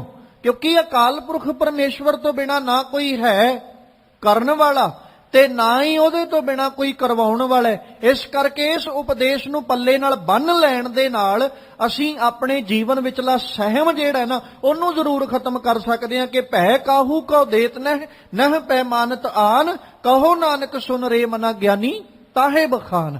ਅਸੀਂ ਆਪਣੇ ਜੀਵਨ ਨੂੰ ਦੁੱਖਾਂ ਵਿੱਚ ਖੁਦ ਲੰਘਾ ਰਹੇ ਹਾਂ। ਅਸੀਂ ਆਪਣੇ ਜੀਵਨ ਨੂੰ ਤਕਲੀਫਾਂ ਪਾਇਆ ਵੀ ਖੁਦ ਹੈ, ਕਿਉਂਕਿ ਅਸੀਂ ਖੁਦ ਆਪ ਪਰਮੇਸ਼ਵਰ ਪ੍ਰਭੂ ਦੀ ਯਾਦ ਨੂੰ ਛੱਡ ਕੇ ਦੁਨੀਆ ਦੇ ਡਰਾਂ ਤੇ ਸਹਿਮਾਂ ਵਿੱਚ ਬੈਠੇ ਹੋਏ ਹਾਂ। ਜਿੰਨਾ ਚਿਰ ਅਸੀਂ ਦੁਨੀਆ ਦੇ ਡਰ ਔਰ ਸਹਿਮ ਵਿੱਚ ਬੈਠੇ ਹਾਂ, ਖਿਆਲ ਰੱਖਿਓ ਜ਼ਿੰਦਗੀ ਭਾਵੇਂ ਸਾਰੀ ਲੱਗੇ ਰਹੀਏ, ਅਸੀਂ ਸੁੱਖ ਹਾਸਲ ਕਰਨ ਦੇ ਲਈ ਕਦੇ ਜੀਵਨ ਵਿੱਚ ਸੁੱਖ ਨਹੀਂ ਆਉਣਗੇ। ਉਹ ਫਿਰ ਇਦਾਂ ਹੀ ਜੀਵਨ ਲੰਘਣਾ, ਜਿਹਨੂੰ ਲੈ ਕੇ ਅੱਜ ਬਾਬਾ ਫਰੀਦ ਜੀ ਕਹਿ ਰਹੇ, ਦੁੱਖਾਂ ਛੇਤੀ ਦੇਹ ਗਿਆ ਸੂਲਾਂ ਛੇਤੀ ਰਾਤ। ਬਸ ਪਾਤਣੀ ਦੀ ਕਿਤੇ ਗੱਲ ਪੱਲੇ ਨਾਲ ਬੰਨ ਲਾ। ਪਾਤਣ ਤੇ ਹਰ ਵਕਤ ਤੈਨੂੰ ਕਹਿ ਰਿਹਾ, ਤੇਰਾ ਮਲਾਹ ਗੁਰੂ ਤੇ ਤੈਨੂੰ ਹਰ ਵਕਤ ਕਹਿ ਰਿਹਾ, ਤੇਰਾ ਬੇੜਾ ਡੁੱਬਦਾ ਜਾ ਰਿਹਾ, ਤੂੰ ਕਿਤੇ ਇਹਨੂੰ ਤਾਰ ਲਾ, ਬਚਾ ਲਾ। ਤੇ ਗੁਰੂ ਤੇ ਹਰ ਵਕਤ ਇਹ ਗੱਲ ਕਹਿ ਰਹੇ ਨੇ, ਐਸਾ ਕੰਮ ਮੂਲੇ ਨਾ ਕੀਚੈ ਜਿਤ ਅੰਤ ਪਛੋਤਾਈਐ। ਇਹ ਗੁਰੂ ਦਾ ਦਿੱਤਾ ਹੋਇਆ ਇੱਕ ਆਵਾਜ਼ਾ ਹੀ ਹੈ ਨਾ, ਗੁਰੂ ਦਾ ਦਿੱਤਾ ਹੋਇਆ ਇੱਕ ਹੋਕਾ ਹੀ ਹੈ ਵੀ ਸੱਜਣਾ ਤੇਰਾ ਬੇੜਾ ਡੁੱਬ ਜਾਣਾ। ਇਸ ਲਈ ਮੈਂ ਤੈਨੂੰ ਇਹ ਕਹਿਣਾ, ਐਸਾ ਕੰਮ ਮੂਲੇ ਨਾ ਕੀਚੈ ਜਿਤ ਅੰਤ ਪਛੋਤਾਈਐ। ਅੱਜ ਤੈਨੂੰ ਕਿਹਾ ਜਾ ਰਿਹਾ, ਅੱਜ ਤੇਰੇ ਕੋਲ ਸਮਾਂ, ਤੂੰ ਆਪਣੇ ਡੁੱਬਦੇ ਹੋਏ ਬੇੜੇ ਨੂੰ ਬਚਾ ਸਕਦਾ ਹੈ। ਅੱਜ ਤੇਰੇ ਕੋਲ ਸਮਾਂ ਹੈ, ਤੇਰੇ ਕੋਲ ਟਾਈਮ ਹੈ ਕਿ ਤੂੰ ਆਪਣੇ ਡੁੱਬਦੇ ਹੋਏ ਬੇੜੇ ਨੂੰ ਬਚਾ ਸਕਦਾ। ਗੁਰੂ ਤੈਨੂੰ ਕਹਿ ਰਿਹਾ ਕਿ ਤੂੰ ਆਪਣਾ ਬੇੜਾ, ਆਪਣਾ ਜਿਹੜਾ ਆ ਤੇਰਾ ਜਹਾਜ਼ ਹੈ, ਇਹ ਡੁੱਬਦਾ ਜਾ ਰਿਹਾ ਤੇ ਇਹਨੂੰ ਬਚਾ ਲਾ, ਗੁਰੂ ਕਹਿ ਰਿਹਾ। ਹੁਣ ਅਸੀਂ ਨਾ ਬਚਾਈਏ, ਬਾਅਦ ਚ ਕੀ ਹੋਏਗਾ? ਪਛਤਾਵਾ ਹੀ ਹੋਣਾ ਨਾ। ਜਿਵੇਂ ਆਪਾਂ ਕੋਈ ਕਰਮ ਕਰਨ ਲੱਗਦੇ ਹਾਂ, ਕਿਸੇ ਪ੍ਰਕਾਰ ਦਾ ਵੀ, ਤੇ ਕਰਮ ਕਰਨ ਤੋਂ ਪਹਿਲਾਂ ਆਪਾਂ ਮਸ਼ਵਰਾ ਕਰਦੇ, ਮਸਲਤ ਕਰਦੇ ਹਾਂ, ਦੋ ਚਾਰ ਆਪਣੇ ਦੋਸਤਾਂ ਨਾਲ, ਮਿੱਤਰਾਂ ਨਾਲ ਜਾਂ ਫੈਮਿਲੀ ਨਾਲ। ਉਹ ਜਦੋਂ ਮਸਲਤ ਕਰਦੇ ਆ, ਸਲਾਹ ਕਰਦੇ ਆ, ਤੇ ਉਹ ਸਲਾਹ ਸਾਨੂੰ ਮਿਲਦੀ ਹੈ। ਕਈ ਸਾਨੂੰ ਰੋਕਦੇ ਨੇ ਵੀ ਆਹ ਕੰਮ ਨਾ ਕਰੀ, ਨੁਕਸਾਨ ਤੇਰਾ ਹੋ ਸਕਦਾ ਹੈ, ਤੂੰ ਨਾ ਕਰੀ। ਤੇ ਜੇ ਕਰਮ ਚੰਗਾ ਹੋਵੇ ਫਿਰ ਸਾਨੂੰ ਸਲਾਹ ਇਹ ਦਿੱਤੀ ਜਾਂਦੀ, ਕਰ ਲਾ, ਤੇਰਾ ਫਾਇਦਾ ਹੀ ਫਾਇਦਾ ਹੈ, ਲਾਭ ਹੀ ਲਾਭ ਹੈ। ਹੋ ਸਕਦਾ ਹੈ ਅੱਜ ਮੁਸ਼ਕਲਾਂ ਦਾ ਸਾਹਮਣਾ ਕਰਨਾ ਪਏ, ਪਰ ਕੱਲ ਨੂੰ ਇਨ ਫਿਊਚਰ ਤੇਰੇ ਲਈ ਪ੍ਰੋਫਿਟ ਹੀ ਪ੍ਰੋਫਿਟ ਹੈ, ਲਾਭ ਹੀ ਲਾਭ ਹੈ। ਤੇ ਜੇ ਅਸੀਂ ਦੋਵਾਂ ਚੋਂ ਆਪੋਜ਼ਿਟ ਮੰਨ ਲਈਏ, ਵੀ ਜੇ ਤੇ ਕੰਮ ਚੰਗਾ ਸੀ ਉਹਨਾਂ ਨੇ ਕਹਿਤਾ ਕਰ ਲਾ, ਹੋ ਸਕਦਾ ਤੈਨੂੰ ਅੱਜ ਮੁਸ਼ਕਲ ਵੇਖਣੀ ਪਏ ਪਰ ਕੱਲ ਨੂੰ ਆਰਾਮ ਹੈ। ਤੇ ਜੇ ਕਰਮ ਚੰਗਾ ਨਹੀਂ ਸੀ ਉਹਨਾਂ ਨੇ ਮਨਾ ਕਰਤਾ ਵੀ ਨਾ ਕਰੀ, ਹੋ ਸਕਦਾ ਤੈਨੂੰ ਅੱਜ ਆਰਾਮ ਮਿਲੇ, ਕੱਲ ਨੂੰ ਤੇਰੇ ਲਈ ਮੁਸ਼ਕਲ ਭਰਿਆ ਸਮਾਂ ਬਣ ਜਾਏ। ਹੁਣ ਜਿਹੜਾ ਕੰਮ ਕਰਨ ਤੋਂ ਉਹਨਾਂ ਰੋਕਿਆ ਅਸੀਂ ਉਹ ਕਰ ਲਈਏ, ਤੇ ਜਿਹੜਾ ਕੰਮ ਕਰਨ ਲਈ ਉਹਨਾਂ ਨੇ ਪ੍ਰੇਰਿਤ ਕੀਤਾ ਸੀ ਉਹ ਨਾ ਕਰੀਏ, ਰਿਜ਼ਲਟ ਵੀ ਤੇ ਉਹੀ ਹੋਣਾ ਨਾ। ਹੁਣ ਜੋ ਉਹਨਾਂ ਨੇ ਦੱਸਿਆ ਸੀ ਵੀ ਆਹ ਨਾ ਕਰੀ, ਆਉਣ ਵਾਲਾ ਸਮਾਂ ਤੇਰੇ ਲਈ ਦੁੱਖ ਭਰਪੂਰ ਹੋ ਸਕਦਾ ਹੈ, ਅਸੀਂ ਕਰ ਲਿਆ। ਜਦੋਂ ਨਤੀਜਾ ਆਇਆ ਫਿਰ ਮੱਥੇ ਤੇ ਹੱਥ ਮਾਰਿਆ ਵੀ ਮੈਂ ਮੰਨ ਨਹੀਂ ਲੈਂਦਾ ਤੇ ਮੈਨੂੰ ਪਛਤਾਉਣਾ ਨਹੀਂ ਸੀ ਪੈਣਾ। ਅੱਜ ਮੈਂ ਤਕਲੀਫ 'ਚ ਨਾ ਹੁੰਦਾ ਜੇ ਮੈਂ ਮੰਨ ਲੈਂਦਾ। ਤੇ ਜਿਹੜਾ ਕੰਮ ਕਰਨ ਨੂੰ ਉਹਨਾਂ ਨੇ ਪ੍ਰੇਰਿਤ ਕੀਤਾ ਸੀ ਵੀ ਕਰ ਲਾ, ਉਹ ਮੈਂ ਕੀਤਾ ਕੋਈ ਨਹੀਂ। ਤੇ ਹੁਣ ਨਾ ਕਰਨ ਕਰਕੇ ਮੈਨੂੰ ਫਿਰ ਤਕਲੀਫ, ਫਿਰ ਦੁੱਖ ਮਿਲੇ। ਫਿਰ ਮਨ ਵਿੱਚ ਆਇਆ ਵੀ ਜੇ ਮੈਂ ਉਹਨਾਂ ਦੀ ਮੰਨ ਲੈਂਦਾ ਤੇ ਚੰਗਾ ਹੁੰਦਾ, ਜੇ ਮੰਨ ਲੈਂਦਾ ਤੇ ਮੇਰਾ ਜੀਵਨ ਆਰਾਮਦਾਇਕ ਸੁਖ ਭਰਪੂਰ ਹੁੰਦਾ, ਮੈਨੂੰ ਦੁੱਖਾਂ ਤੇ ਤਕਲੀਫਾਂ ਵਿੱਚ ਨਹੀਂ ਸੀ ਰਹਿਣਾ ਪੈਣਾ। ਫਿਰ ਮੇਰੇ ਕੋਲ ਪਛਤਾਵਾ ਹੀ ਹੈ। ਤੇ ਗੁਰੂ ਹਰ ਵਕਤ ਕੀ ਕਹਿ ਰਹੇ ਨੇ, ਐਸਾ ਕੰਮ ਮੂਲੇ ਨਾ ਕੀਚੈ ਜਿਤ ਅੰਤ ਪਛੋਤਾਈ ਹੈ। ਤੇ ਸੱਜਣਾ ਜਿੱਦਣ ਨਤੀਜਾ ਆਏਗਾ, ਜੇ ਤੂੰ ਉਹ ਕੰਮ ਕੀਤਾ ਹੋਏਗਾ ਜਿਹੜੇ ਕਰਮ ਤੋਂ ਤੇਰੇ ਗੁਰੂ ਨੇ ਤੈਨੂੰ ਵਰਜਿਆ, ਜਿਹੜੇ ਕਰਮ ਨੂੰ ਲੈ ਕਰਕੇ ਤੈਨੂੰ ਸਤਿਗੁਰੂ ਨੇ ਕਿਹਾ ਵੀ ਉਹ ਕੰਮ ਨਾ ਕਰੀ ਕਿ ਤੈਨੂੰ ਪਛਤਾਉਣਾ ਪਵੇ ਬਾਅਦ ਵਿੱਚ, ਤੇ ਜੇ ਤੂੰ ਕਰ ਲਏ ਪਛਤਾਵਾ ਹੋਏਗਾ, ਫਿਰ ਮੱਥੇ ਤੇ ਹੱਥ ਮਾਰ ਕੇ ਆਖੇਗਾ ਨਾ ਵੀ ਸਤਿਗੁਰਾਂ ਕਿਤੇ ਤੇਰੇ ਬਚਨ ਮੰਨ ਲੈਂਦਾ ਤੇ ਚੰਗਾ ਹੀ ਹੁੰਦਾ, ਫਿਰ ਪਛਤਾਵਾ ਨਹੀਂ ਸੀ ਹੋਣਾ। ਤੇ ਬਾਬਾ ਫਰੀਦ ਜੀ ਕਹਿ ਰਹੇ ਇਹ ਤੇਰੀ ਬਦਕਿਸਮਤੀ ਹੈ ਕਿ ਤੂੰ ਪਾਤਣੀ ਦੀ ਗੱਲ ਨਾ ਸੁਣੇ, ਮਲਾਹ ਦੀ ਗੱਲ ਨਾ ਸੁਣੇ, ਕਿਉਂਕਿ ਮਲਾਹ ਨੂੰ ਸਮੁੰਦਰ ਵਿੱਚ ਹੋਣ ਵਾਲੀ ਹਰ ਹਲਚਲ ਦਾ ਤੇਰੇ ਨਾਲੋਂ ਵੱਧ ਪਤਾ ਹੈ। ਇੱਕ ਆਮ ਬੰਦਾ ਜਿਨੇ ਸਮੁੰਦਰ 'ਚ ਕਦੇ ਕਦਾਈ ਸਫ਼ਰ ਕਰਨਾ ਸਾਲਾਂ ਬੱਧੀ, ਤੇ ਇੱਕ ਮਲਾਹ ਜਿਹੜਾ ਰੋਜ਼ ਬੇੜੀ ਲੈ ਕੇ ਸਮੁੰਦਰ 'ਚ ਜਾਂਦਾ, ਰੋਜ਼ ਇੱਕ ਕਿਨਾਰੇ ਤੋਂ ਫਿਰ ਦੂਜੇ ਕਿਨਾਰੇ ਆਉਂਦਾ, ਤੇ ਉਹ ਮਲਾਹ ਜਿਹੜਾ ਸਮੁੰਦਰ ਦੇ ਹਰ ਹਾਲਾਤਾਂ ਦਾ ਸਾਹਮਣਾ ਕਰਦਾ ਹੈ, ਸੱਜਣਾ ਉਹ ਸਮੁੰਦਰ ਦੀ ਹਰ ਇੱਕ ਹਰਕਤ ਨੂੰ ਤੇਰੇ ਨਾਲੋਂ ਵੱਧ ਜਾਣਦਾ ਹੈ। ਤੇ ਉਹ ਮਲਾਹ ਤੈਨੂੰ ਕਿਨਾਰੇ ਤੇ ਖੜੋਤਾ ਦੱਸ ਰਿਹਾ ਹੈ, ਵੇਖੀ ਕਿਤੇ ਬੇੜਾ ਡੁੱਬ ਕੇ ਨਾ ਬਹਿ ਜਾਈ, ਵੇਖੀ ਕਿਤੇ ਤੇਰਾ ਬੇੜਾ ਡੁੱਬ ਨਾ ਜਾਏ। ਤੇ ਜੇ ਮਲਾਹ ਦੀ ਗੱਲ ਹੁਣ ਤੂੰ ਨਾ ਸੁਣੇ, ਸੱਜਣਾ ਇਹ ਤੇਰੀ ਬਦਕਿਸਮਤੀ ਹੈ, ਇਹਦੇ 'ਚ ਮਲਾਹ ਦਾ ਕੋਈ ਦੋਸ਼ ਨਹੀਂ, ਕਿਉਂਕਿ ਮਲਾਹ ਨੇ ਤੇ ਆਪਣਾ ਫਰਜ਼ ਨਿਭਾਇਆ। ਮਲਾਹ ਨੇ ਤੇ ਦੱਸਿਆ ਸੀ ਕਿ ਤੇਰਾ ਬੇੜਾ ਡੁੱਬਦਾ ਜਾ ਰਿਹਾ ਹੈ। ਆ ਮਲਾਹ ਦਾ ਦਿੱਤਾ ਹੋਇਆ ਉਪਦੇਸ਼ ਹੈ, ਗਰਬ ਨਾ ਕੀਜੀਐ ਰੰਕ ਨਾ ਹਸੀਐ ਕੋਏ, ਅਜ ਹੂੰ ਸੋ ਨਾਉ ਸਮੁੰਦਰ ਮੈਂ ਕਿਆ ਜਾਣੋ ਕਿਆ ਹੋਏ। ਤੇ ਜੇ ਹੁਣ ਅਸੀਂ ਮਲਾਹ ਦਾ ਉਪਦੇਸ਼ ਨਾ ਮੰਨੀਏ ਤੇ ਕਸੂਰ ਕਿਹਦਾ? ਤਾਂ ਕਰਕੇ ਤੇ ਬਾਬਾ ਕਬੀਰ ਜੀ ਨੂੰ ਕਹਿਣਾ ਪੈ ਗਿਆ ਸੀ ਨਾ, ਸਾਚਾ ਸਤਿਗੁਰ ਕਿਆ ਕਰੈ ਜੋ ਸਿੱਖਾਂ ਮੈਂ ਚੂਕ, ਅੰਧੇ ਏਕ ਨਾ ਲੱਗ ਗਈ ਜਿਉ ਬਾਂਸ ਵਜਾਈਏ ਫੂਕ। ਤੇ ਮਨੁੱਖਾ ਹੁਣ ਮਲਾਹ ਬੈਠਾ ਕਿਨਾਰੇ ਤੇ ਤੈਨੂੰ ਹਰ ਵਕਤ ਸੁਚੇਤ ਕਰ ਰਿਹਾ, ਉਹ ਤੇਰਾ ਬੇੜਾ ਡੁੱਬਣ ਲੱਗਾ, ਇਹਨੂੰ ਬਚਾ ਲਾ। ਹੁਣ ਤੂੰ ਨਾ ਬਚਾਵੇਂ, ਕਿਤੇ ਤੂੰ ਇੰਨਾ ਹੀ ਕਹਿ ਦੇ ਨਾ, ਹਮ ਡੋਲਤ ਬੇੜੀ ਪਾਪ ਭਰੀ, ਕਿਤੇ ਤੂੰ ਇੰਨਾ ਹੀ ਕਹਿ ਦੇ ਦੇਵਾ ਪਾਹਨ ਤਾਰੀ ਅਲੇ, ਜੇ ਕਿਤੇ ਤੂੰ ਇੰਨਾ ਹੀ ਆਖ ਦੇ ਨਾ ਮੋਕੋ ਤਾਰ ਲੈ ਰਾਮਾ ਤਾਰ ਲੈ, ਮੈਂ ਅਜਾਨ ਜਨ ਤਰਬੇ ਨਾ ਜਾਨੋ, ਮੋਕੋ ਬਾਹ ਦੇ ਬਾਪ ਬੀਠੁਲਾ, ਤੇਰੀ ਚਿੰਤਾ ਹੀ ਖਤਮ ਹੈ। ਹੁਣ ਦੋ ਗੱਲਾਂ ਹੋ ਗਈਆਂ, ਇੱਕ ਤੇ ਪਾਤਣ ਸੁਚੇਤ ਕਰ ਰਿਹਾ, ਅਸੀਂ ਮੰਨੀ ਕੋਈ ਨਹੀਂ, ਸੁਚੇਤ ਹੋ ਕੇ ਬੇੜਾ ਸਾਂਭਿਆ ਨਹੀਂ। ਦੂਜਾ ਸਾਡੇ ਕੋਲ ਮਾਰਗ ਰਸਤਾ ਇਹ ਸੀ, ਮੈਂ ਬੇੜਾ ਛੱਡ ਕੇ ਪਾਸੇ ਹੋ ਜਾਂਦਾ ਤੇ ਮਲਾਹ ਨੂੰ ਕਹਿ ਦਿੰਦਾ ਤੂੰ ਹੀ ਪਾਰ ਲਾ ਦੇ। ਤੇ ਹੁਣ ਜੇ ਮੈਂ ਮਲਾਹ ਨੂੰ ਵੀ ਨਾ ਆਖਿਆ ਹੋਵੇ, ਫਿਰ ਤੇ ਮੇਰਾ ਕੋਈ ਸੋਲਿਊਸ਼ਨ, ਮੇਰਾ ਕੋਈ ਹੱਲ ਨਹੀਂ ਹੈ ਨਾ, ਫਿਰ ਤੇ ਮੇਰਾ ਬੇੜਾ ਕਦੇ ਤਾਰ ਹੀ ਨਹੀਂ ਸਕਦਾ, ਫਿਰ ਤੇ ਮੇਰਾ ਬੇੜਾ ਕਦੇ ਪਾਰ ਹੋ ਹੀ ਨਹੀਂ ਸਕਦਾ। ਨਾ ਤੇ ਮੈਂ ਆਪਣੀ ਤਾਕਤ ਛੱਡੀ, ਆਪਣਾ ਬਲ ਛੱਡਿਆ,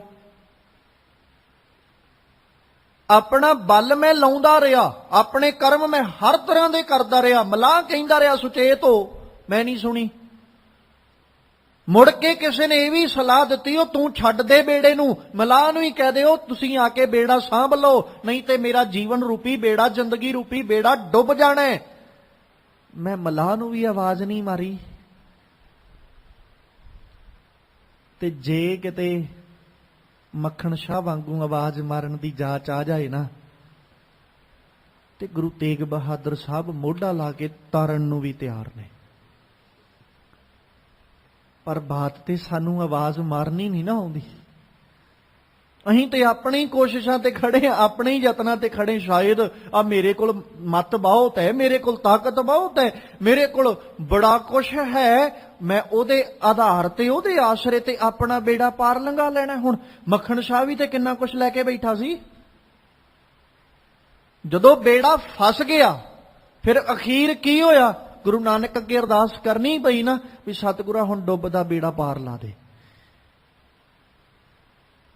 ਤੇ ਮਲਾਹ ਨੇ ਕੀ ਨਹੀਂ ਲਾਇਆ ਬੇੜਾ ਪਾਰ? ਆਪ ਮਲਾਹ ਬਣ ਕੇ ਆਇਆ ਹੀ ਨਾ ਗੁਰੂ, ਆਪ ਮੋਢਾ ਲਾ ਕੇ ਉਹਨੇ ਬੇੜਾ ਤਾਰਿਆ, ਚਾਹੇ ਕਿਸੇ ਤਰੀਕੇ ਤਾਰਿਆ। ਤੇ ਮਨੁੱਖਾ, ਜੇ ਤੇਰਾ ਜ਼ਿੰਦਗੀ ਦਾ ਬੇੜਾ ਡੁੱਬਦਾ ਜਾ ਰਿਹਾ, ਤੇ ਕੀ ਜੇ ਤੂੰ ਗੁਰੂ ਮਲਾਹ ਅੱਗੇ ਅਰਦਾਸ ਕਰੇਗਾ ਕਿ ਗੁਰੂ ਅੱਜ ਤੈਨੂੰ ਮੋਢਾ ਲਾ ਕੇ ਨਹੀਂ ਤਾਰੇਗਾ? ਭੱਟ ਸਾਹਿਬਾਨ ਤੇ ਜਦੋਂ ਗੁਰੂ ਅਰਜਨ ਸਾਹਿਬ ਦੀ ਵਡਿਆਈ ਕੀਤੀ ਸੀ, ਉਹਨਾਂ ਤੇ ਇਹ ਆਖਿਆ ਸੀ, ਕਲਯੁਗ ਜਹਾਜ਼ ਅਰਜਨ ਗੁਰੂ। ਜੇ ਸਮੇਂ 'ਚ ਪਾਰ ਲੰਘਣਾ ਤੇ ਫਿਰ ਗੁਰੂ ਅਰਜਨ ਸਾਹਿਬ ਦਾ ਸਹਾਰਾ ਲੈ ਲਾ। ਜੇ ਗੁਰੂ ਅਰਜਨ ਸਾਹਿਬ ਦਾ ਆਸਰਾ ਲੈ ਲਏਗਾ ਸੱਜਣਾ, ਤੂੰ ਇਸ ਸੰਸਾਰ ਸਮੁੰਦਰ ਤੋਂ ਬੜੀ ਆਸਾਨੀ ਨਾਲ ਪਾਰ ਲੰਘ ਜਾਏਗਾ। ਤੇ ਅੱਜ ਬਾਬਾ ਫਰੀਦ ਜੀ ਨੇ ਆਖਿਆ, ਕਹਿੰਦੇ ਖੜਾ ਪੁਕਾਰੇ ਪਾਤਣੀ, ਬੇੜਾ ਕਪਰਵਾਤ। ਉਹ ਤੇਰਾ ਬੇੜਾ ਲਹਿਰਾਂ ਦੇ ਮੂੰਹ ਵਿੱਚ ਹਰ ਵਕਤ ਫਸ ਰਿਹਾ, ਤੇ ਤੂੰ ਨਾ ਕੋਸ਼ਿਸ਼ ਕਰ ਆਪਣੇ ਬੇੜੇ ਨੂੰ ਸੰਭਾਲਣ ਦਾ ਯਤਨ ਕਰ।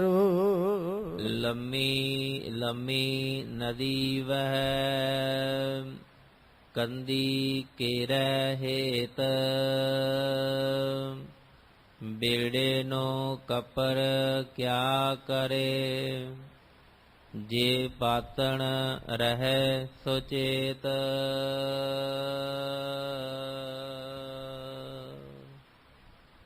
ਫਿਰ ਉਸੇ ਕਨਸੈਪਟ ਨੂੰ ਹੁਣ ਦੂਜੇ ਰੂਪ 'ਚ ਰੱਖਿਆ। ਪਹਿਲੋਂ ਤੇ ਬੇੜਾ ਅਸੀਂ ਖੁਦ ਚਲਾ ਰਹੇ ਸਾਂ, ਸਾਡਾ ਮਨ ਚਲਾ ਰਿਹਾ ਸੀ ਪਹਿਲੋਂ ਬੇੜਾ, ਤੇ ਹਰ ਵਕਤ ਡੁੱਬਣ ਦੀ ਚਿੰਤਾ ਸੀ ਵੀ ਡੁੱਬ ਜਾਣਾ। ਹੁਣ ਬਾਬਾ ਫਰੀਦ ਜੀ ਕਹਿੰਦੇ, ਜਿਹੜਾ ਪਾਤਣ ਤੈਨੂੰ ਖੜਾ ਪੁਕਾਰ ਕੇ ਦੱਸ ਰਿਹਾ ਸੀ ਵੀ ਤੇਰਾ ਬੇੜਾ ਡੁੱਬਣ ਵਾਲਾ, ਕਿਉਂਕਿ ਮਕੈਨਿਕ ਜਿਹੜਾ ਜ਼ਰੂਰੀ ਨਹੀਂ ਹੁੰਦਾ ਕਿ ਉਹ ਗੱਡੀ ਵਿੱਚ ਬੈਠੇਗਾ, ਗੱਡੀ ਨੂੰ ਚਲਾਏਗਾ, ਫੇਰ ਹੀ ਪਤਾ ਲੱਗੇਗਾ। ਉਹ ਗੱਡੀ ਦੀ ਆਵਾਜ਼ ਸੁਣ ਕੇ ਹੀ ਦੱਸ ਦਿੰਦਾ ਵੀ ਇਹ 'ਚ ਆਹ ਖਰਾਬੀ ਹੈ, ਇਹਦੇ 'ਚ ਆਹ ਪ੍ਰੋਬਲਮ ਹੈ, ਇਹਦੇ 'ਚ ਆਹ ਕੁਛ ਇਹਦਾ ਰਿਪੇਅਰ ਹੋਣ ਵਾਲਾ, ਆਹ ਕੁਝ ਸਹੀ ਹੋਣ ਵਾਲਾ। ਚੱਲਦੀ ਹੋਈ ਗੱਡੀ ਨੂੰ ਵੇਖ ਕੇ ਤੇ ਜਿਹੜਾ ਬਹੁਤਾ ਅਨੁਭਵੀ ਵਰਕਰ ਹੈ, ਬਹੁਤਾ ਜ਼ਿਆਦਾ ਅਨੁਭਵੀ ਮਕੈਨਿਕ ਹੈ, ਉਹ ਦੱਸ ਦਿੰਦਾ ਹੈ ਵੀ ਆਹ ਕਮੀ ਹੈ ਇਹਦੇ 'ਚ। ਜਾਂ ਜਿਹੜਾ ਬਹੁਤਾ ਅਨੁਭਵੀ ਗੱਡੀ ਚਲਾਉਣ ਵਾਲਾ ਡਰਾਈਵਰ ਹੈ, ਉਹ ਦੂਜੇ ਦੀ ਡਰਾਈਵਿੰਗ ਵੇਖ ਕੇ, ਗੱਡੀ ਚਲਾਉਣ ਦਾ ਤਰੀਕਾ ਵੇਖ ਕੇ ਦੱਸ ਦਿੰਦਾ ਹੈ ਇਹਨੂੰ ਚਲਾਉਣੀ ਆਉਂਦੀ ਹੈ ਕਿ ਨਹੀਂ ਆਉਂਦੀ, ਇਹ ਚੰਗੀ ਤਰ੍ਹਾਂ ਗੱਡੀ ਚਲਾ ਸਕਦਾ ਜਾਂ ਨਹੀਂ ਚਲਾ ਸਕਦਾ। ਉਹ ਦੱਸ ਦਿੰਦਾ। ਜਿਹੜਾ ਬਹੁਤ ਅਨੁਭਵੀ ਹੈ ਉਹ ਹੈਂਡਲ ਫੜਨ ਦੇ ਤਰੀਕੇ ਤੋਂ ਦੱਸ ਦੇਗਾ, ਗੱਡੀ ਦੇ ਮੋੜਨ ਦੇ ਤਰੀਕੇ ਤੋਂ ਦੱਸ ਦੇਗਾ, ਗੱਡੀ ਤੋਰਨ ਦੇ ਤਰੀਕੇ ਤੋਂ ਦੱਸ ਦੇਗਾ ਵੀ ਇਹਨੂੰ ਚਲਾਉਣੀ ਆਉਂਦੀ ਹੈ ਕਿ ਨਹੀਂ ਆਉਂਦੀ। ਹੁਣ ਜਦੋਂ ਬੇੜਾ ਡੁੱਬ ਰਿਹਾ ਸੀ, ਮਲਾਹ ਸੁਚੇਤ ਕਰਦਾ ਰਿਹਾ, ਮੈਨੂੰ ਲੱਗ ਰਿਹਾ ਕਹਿੰਦੇ ਤੇਰਾ ਬੇੜਾ ਡੁੱਬ ਜਾਣਾ।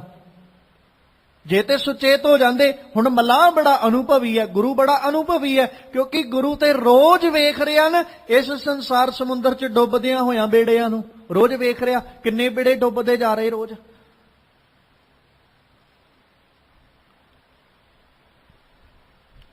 ਜਿੱਥੇ ਸਤਿਗੁਰੂ ਜੀ ਨੇ ਆਖਿਆ ਬਕਾਇਦਾ, ਹਮ ਦੇਖਾ ਤਾਂ ਡੂਬੀ ਹਲੇ, ਕਿੰਨੇ ਡੁੱਬਦੇ ਨੇ ਰੋਜ਼ ਵੇਖ ਰਹੇ ਆ।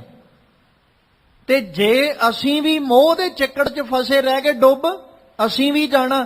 ਪਰ ਪਾਤਣ ਸਾਨੂੰ ਸੁਚੇਤ ਕਰ ਰਿਹਾ ਵੀ ਤੂੰ ਡੁੱਬ ਨਾ ਜਾਈਂ ਕਿਤੇ।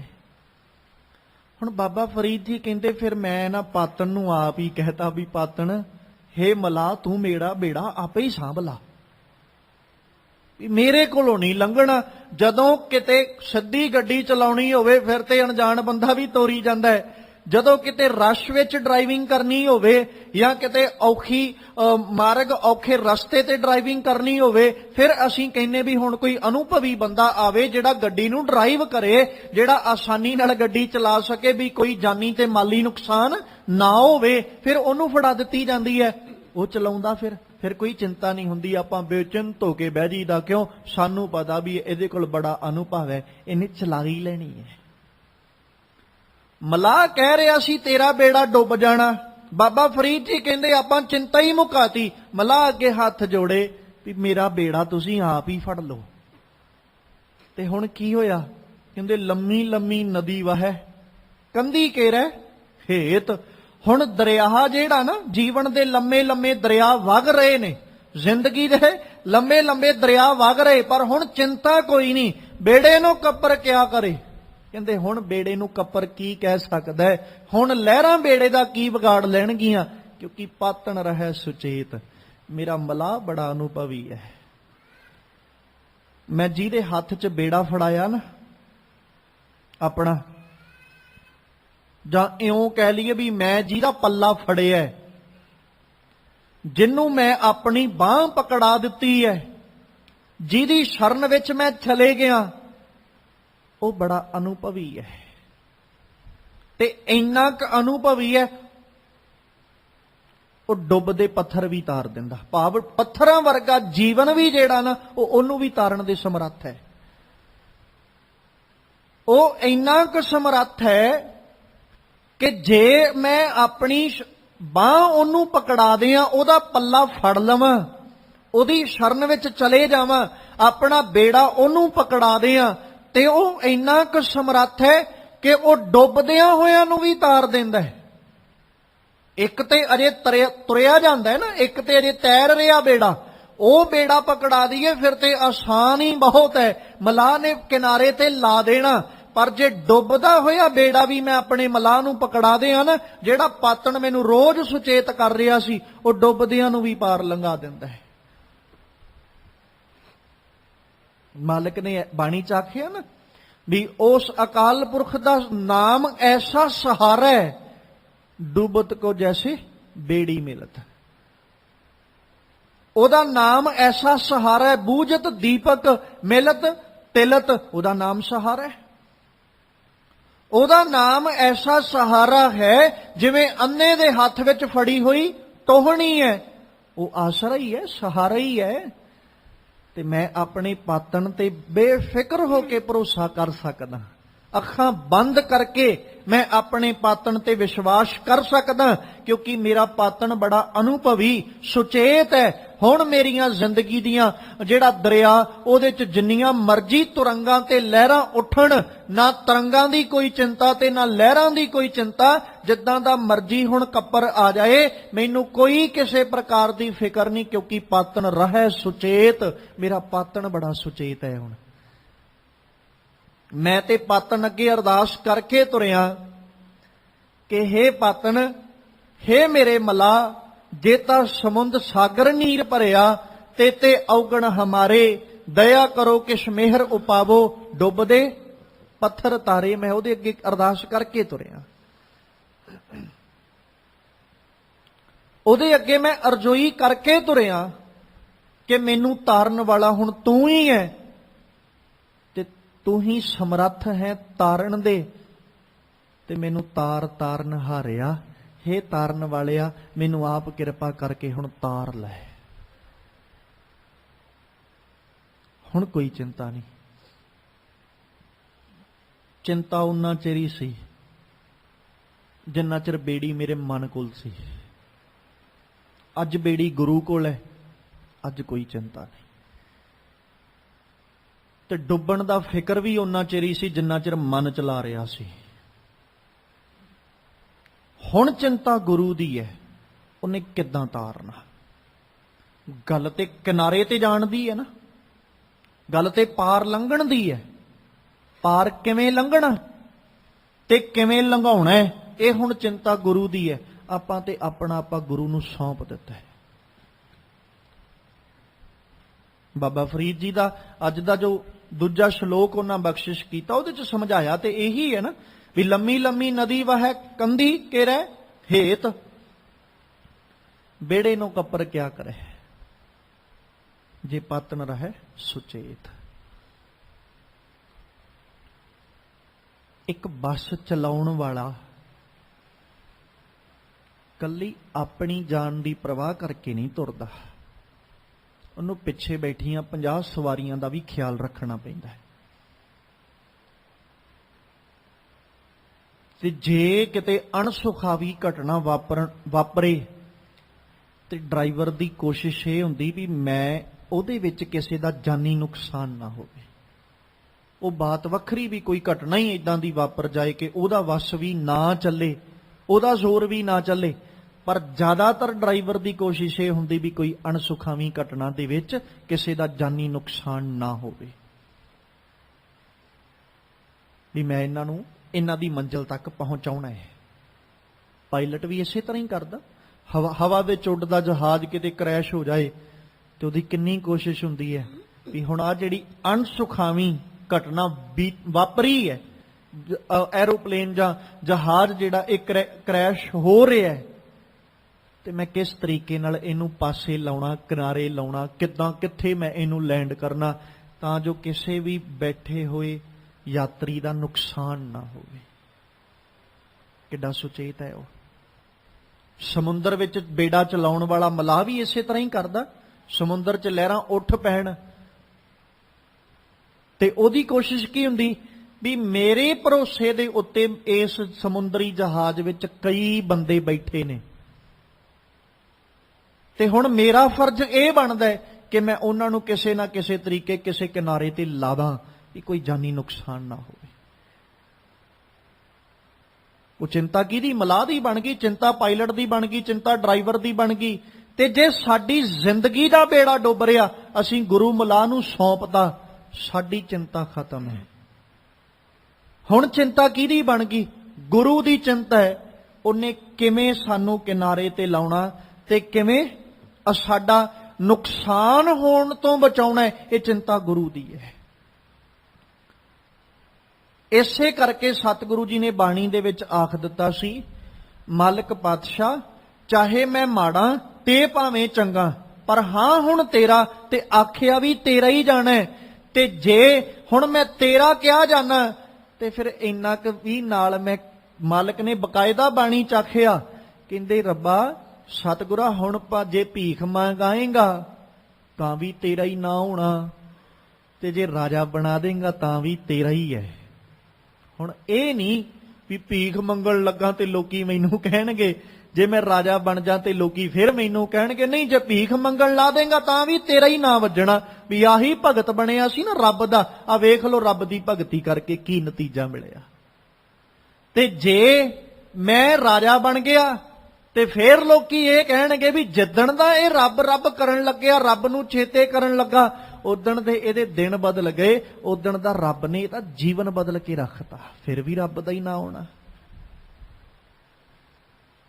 ਤੇ ਇਸੇ ਤਰ੍ਹਾਂ ਜਦੋਂ ਜ਼ਿੰਦਗੀ ਦਾ ਬੇੜਾ ਅਸੀਂ ਗੁਰੂ ਨੂੰ ਦੇ ਦਾਂਗੇ, ਜੇ ਬੇੜਾ ਪਾਰ ਲੰਘ ਗਿਆ ਤਾਂ ਵੀ ਨਾਮ ਗੁਰੂ ਦਾ, ਤੇ ਜੇ ਬੇੜਾ ਡੁੱਬ ਗਿਆ ਤਾਂ ਵੀ ਨਾਮ ਗੁਰੂ ਦਾ।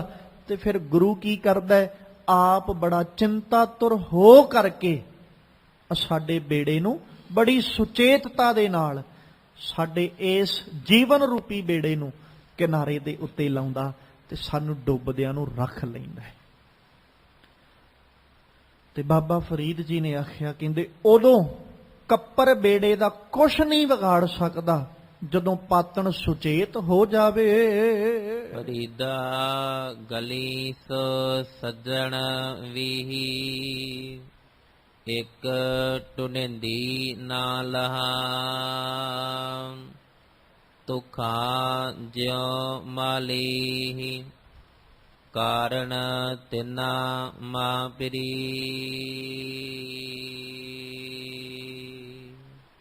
ਆ ਵੀ ਦੁਨੀਆ ਦਾ ਇੱਕ ਸੱਚ ਹੈ। ਗੱਲਾਂ ਵਾਲੇ ਜਿੰਨੇ ਮਰਜ਼ੀ ਇਕੱਠੇ ਕਰ ਲੋ, ਭਾਵੇਂ ਹਜ਼ਾਰਾਂ ਲੱਖਾਂ ਦੀ ਤਾਦਾਦ 'ਚ ਇਕੱਠੇ ਕਰ ਲਓ, ਹੋ ਜਾਣਗੇ।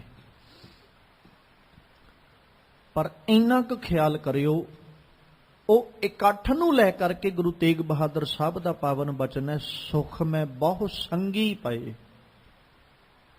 ਤੇ ਉਹ ਇਕੱਠ ਵਿੱਚੋਂ ਦੁੱਖ ਮੈਂ ਸੰਗ ਨਾ ਕੋਈ। ਉਹ ਇਕੱਠ ਨੂੰ ਲੈ ਕਰਕੇ ਸਤਿਗੁਰੂ ਕਹਿੰਦੇ, ਸੁਖ ਮੈਂ ਆਨ ਬਹੁਤ ਮਿਲ ਬੈਠਤ, ਰਹਿਤ ਚਾਹੋਂ ਦਿਸ਼ ਘੇਰੇ, ਬੇਪਤ ਭਰੀ ਸਭ ਹੀ ਸੰਗ ਛੱਡਤ, ਕੋਊ ਨਾ ਆਵਤ ਨਿਰਹਿ। ਜਿਹੜਾ ਇਕੱਠ ਅਸੀਂ ਗੱਲਾਂ ਨਾਲ ਕੀਤਾ ਹੈ, ਜਿਹਨੂੰ ਸਤਿਗੁਰੂ ਬਾਣੀ 'ਚ ਕਹਿੰਦੇ ਗੱਲੀ ਸੈਲ ਉਠਾਵਤ ਚਾਹੈ, ਓਏ ਉਹਾਂ ਹੀ ਹੈ ਧਰੈ। ਜੇ ਕੋਈ ਗੱਲਾਂ ਨਾਲ ਪਹਾੜ ਵੀ ਚੁੱਕ ਲੇ ਤੇ ਉਹ ਚੁੱਕ ਸਕਦਾ, ਗੱਲਾਂ ਨਾਲ ਤੇ ਉਹ ਬੜਾ ਸੁਮੇਰ ਪਰਬਤ ਤੇ ਵੀ ਚੜੀ ਇਨਸਾਨ ਚੜਿਆ ਫਿਰਦਾ, ਗੱਲਾਂ ਨਾਲ ਤੇ ਸਿਰ ਦੇ ਉੱਤੇ ਸੁਮੇਰ ਪਰਬਤ ਚੁੱਕੀ ਵੀ ਫਿਰਦਾ ਹੈ। ਪਰ ਜੇ ਗੱਲਾਂ ਨਾਲ ਸੁਮੇਰ ਪਰਬਤ ਤੇ ਚੜਿਆ ਤੇ ਉਹ ਕਿਨਾਰੇ ਤੇ ਨਹੀਂ ਪਹੁੰਚਣਾ, ਰਹਿਣਾ ਉੱਥੇ ਹੀ ਹੈ ਜਿੱਥੇ ਖੜਾ ਹੈ ਉਹ। ਤੇ ਜੇ ਉਹਨੇ ਗੱਲਾਂ ਨਾਲ ਸੁਮੇਰ ਪਰਬਤ ਸਿਰ ਤੇ ਚੁੱਕਿਆ ਵੀ ਹੈ ਤੇ ਉਹ ਸੁਮੇਰ ਪਰਬਤ ਧਰਨਾ ਵੀ ਉੱਥੇ ਹੀ ਪੈਣਾ ਉਹਨੇ ਜਿੱਥੋਂ ਚੁੱਕਿਆ। ਗੱਲਾਂ ਨਾਲ ਚੁੱਕ ਕੇ ਉਹ ਗਾਹ ਨਹੀਂ ਲੈ ਸਕਦਾ। ਤੇ ਬਾਬਾ ਫਰੀਦ ਜੀ ਕਹਿੰਦੇ ਗੱਲੀ ਸੋ ਸੱਜਣ ਵੀ, ਮਤਲਬ ਗੱਲਾਂ ਵਾਲੇ ਤੇ ਮੈਂ ਭਾਵੇਂ ਜਿੰਨੇ ਮਰਜ਼ੀ ਇਕੱਠੇ ਕਰ ਲਾਂ। ਹੁਣ ਵੀ ਇੱਥੇ ਕੋਈ ਖਾਸ ਪੱਕਾ ਨਹੀਂ ਵੀ 20 ਤੋਂ ਭਾਵ ਬੇਅੰਤ। ਮੈਂ ਗੱਲਾਂ ਵਾਲੇ ਜਿੰਨੇ ਮਰਜ਼ੀ ਇਕੱਠੇ ਕਰ ਲਾਂ। ਕਿਸੇ ਨੂੰ ਮੈਂ ਕਹਿਦਾ ਜੀ ਮੇਰੀ ਹੈਲਪ ਕਰ ਦੋ, ਉਹਨੇ ਕੀ ਕਹਿਣਾ, ਠੀਕ ਹੈ ਜੀ। ਪਤਾ ਤੇ ਫਿਰ ਲੱਗਣਾ ਨਾ ਜਦੋਂ ਲੋੜ ਪੈਣ ਤੇ ਹੈਲਪ ਕਰੇਗਾ, ਲੋੜ ਪੈਣ ਤੇ ਸਹਾਇਤਾ ਕਰੇਗਾ, ਨਹੀਂ ਤੇ ਗੱਲਾਂ ਵਾਲੇ ਤੇ ਬਹੁਤ ਨੇ। ਬਕਾਇਦਾ ਬਾਬਾ ਜੀ ਨੇ ਜ਼ਿਕਰ ਕੀਤਾ, ਕਹਿੰਦੇ ਗੱਲੀ ਸੋ ਸੱਜਣ ਵੀ ਇੱਕ ਟੁੰਡੇਂਦੀ ਨਾ ਲਾਹਾਂ। ਜੇ ਮੈਂ ਲੱਭਣ ਤੁਰ ਪਾਂ ਤੇ ਮੈਨੂੰ ਇੱਕ ਵੀ ਨਹੀਂ ਲੱਭਣਾ, ਕਿਉਂਕਿ ਮਿੱਤਰ ਤੇ ਬਹੁਤ ਨੇ। ਮਾਲਕ ਜੀ ਨੇ ਬਕਾਇਦਾ ਜ਼ਿਕਰ ਕੀਤਾ, ਮਿੱਤਰ ਘਨੇਰੇ ਕਰ ਥੱਕੀ। ਮੈਂ ਬੜੇ ਮਿੱਤਰ ਕਰਕੇ ਵੇਖੇ ਪਰ ਮੇਰਾ ਦੁੱਖ ਘੱਟ ਹੈ। ਇੱਕ ਕੋਈ ਹੈ ਕੋਈ ਜਿਹੜਾ ਮੇਰਾ ਦੁੱਖ ਕੱਟ ਸਕਦਾ ਹੋਵੇ? ਸਗੋਂ ਇਹਨਾਂ ਮਿੱਤਰਾਂ ਨੂੰ ਲੈ ਕਰਕੇ ਤੇ ਮਾਲਕ ਜੀ ਨੇ ਇਹ ਆਖਿਆ ਸੀ, ਸੱਜਣਾ ਮਨਮੁਖਾਂ ਕੇਰੀ ਦੋਸਤੀ, ਮਾਇਆ ਕਾ ਸੰਬੰਧ, ਵੇਖਦਿਆਂ ਹੀ ਭੱਜ ਜਾਣ ਕਦੇ ਨਾ ਪਾਇਣ ਬੰਧ, ਜਿਚਰ ਪਹਿਨਣ ਖਾਵਣੇ ਤਿਚਰ ਰੱਖਣ ਗੰਢ, ਜਿਤ ਦਿਨ ਕਿਛੂ ਨਾ ਹੋਵਈ ਤਿਤ ਦਿਨ ਬੋਲਣ ਗੰਧ। ਆ ਜੇ ਗੱਲੀ ਸੋ ਸੱਜਣ ਵੀ। ਜੇ ਗੱਲਾਂ ਵਾਲੇ ਸੱਜਣਾ ਦੀ ਬਾਤ ਕਰਾਂਗੇ ਨਾ ਤੇ ਮਾਲਕ ਕਹਿੰਦੇ ਗੱਲਾਂ ਵਾਲੇ ਹੈਣ ਘਨੇਰੇ, ਪਤਾ ਹੀ ਨਹੀਂ ਕਿੰਨੇ ਨੇ, ਜਿੰਨੇ ਮਰਜ਼ੀ ਗੱਲਾਂ ਵਾਲੇ ਇਕੱਠੇ ਕਰ ਲਓ।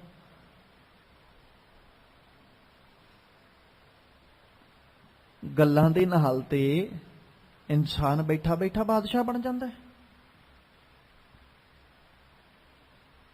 ਤੇ ਗੱਲਾਂ ਦੇ ਨਾਲ ਅਸੀਂ ਬਾਦਸ਼ਾਹ ਵੀ ਮੰਗਤਾ ਬਣਾ ਦਈਦਾ ਵੀ ਆਹ ਵੇਖਿਓ ਜੀ ਹੁਣ ਆਉਣ ਵਾਲੇ ਦਿਨਾਂ 'ਚ ਇਹਨੇ ਮੰਗਤਾ ਬਣ ਜਾਣਾ। ਗੱਲਾਂ ਦਾ ਕੀ ਹੈ? ਪਰ ਸੱਜਣ ਕਿਹੜਾ? ਸੱਜਣ ਸਹੀ ਨਾਲ ਮੈਂ ਚੱਲਦਿਆਂ ਨਾਲ ਚੱਲਨ, ਜਿੱਥੇ ਲੇਖਾ ਮੰਗੀਐ ਤਿੱਥੇ ਖੜੇ ਦਿਸਨ। ਸੱਜਣ ਤੇ ਉਹ ਹੈ, ਗੱਲਾਂ ਵਾਲਿਆਂ ਸੱਜਣਾ ਦਾ ਅਸੀਂ ਕੀ ਕਰਨਾ?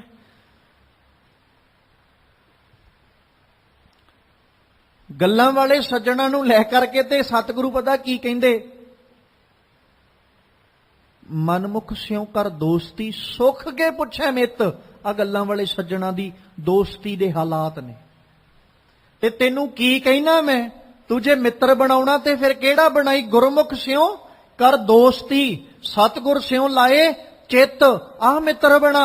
ਜੇ ਤੂੰ ਮਿੱਤਰ ਬਣਾਉਣਾ ਤੇ ਫਿਰ ਮਿੱਤਰ ਬਣਾਉਣ ਲੱਗਿਆ ਇਹ ਖਿਆਲ ਰੱਖੀ, ਜਿਨ੍ਹਾਂ ਦਸੰਦੜਿਆਂ ਦੁਰਮਤ ਵੰਝੈ, ਮਿੱਤਰ ਅਸਾਡੜੇ ਸੇਈ। ਉਹਨਾਂ ਨਾਲ ਮਿੱਤਰਤਾ ਬਣਾਈ ਆਪਣੀ, ਜਿਨ੍ਹਾਂ ਨੂੰ ਵੇਖਦੇ ਆ, ਜਿਨ੍ਹਾਂ ਨਾਲ ਬੈਠੇ ਆ, ਜਿਨ੍ਹਾਂ ਦੇ ਨਾਲ ਵਿਚਰਦੇ ਆ, ਤੇਰੀ ਜ਼ਿੰਦਗੀ 'ਚੋਂ ਦੁਰਮਤ ਖਤਮ ਹੋ ਜਾਏ, ਨਾ ਕਿ ਤੈਨੂੰ ਭੈੜੇ ਪਾਸੇ ਜੋੜ ਦੇਣ। ਉਹਨਾਂ ਸੱਜਣਾ ਦਾ ਕੀ ਕਰਨਾ?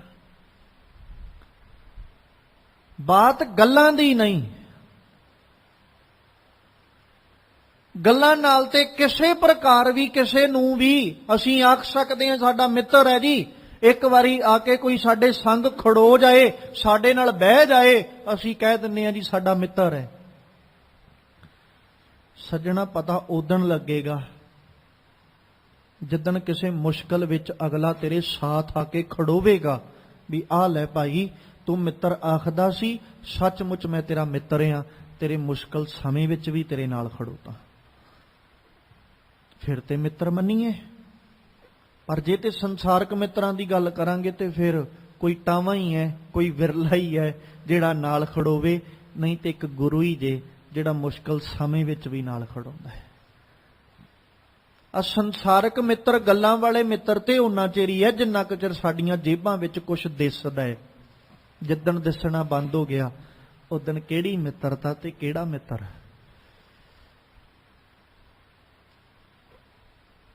ਉਸ ਦਿਨ ਮਿੱਤਰਤਾ ਨਹੀਂ ਰਹਿ ਜਾਂਦੀ।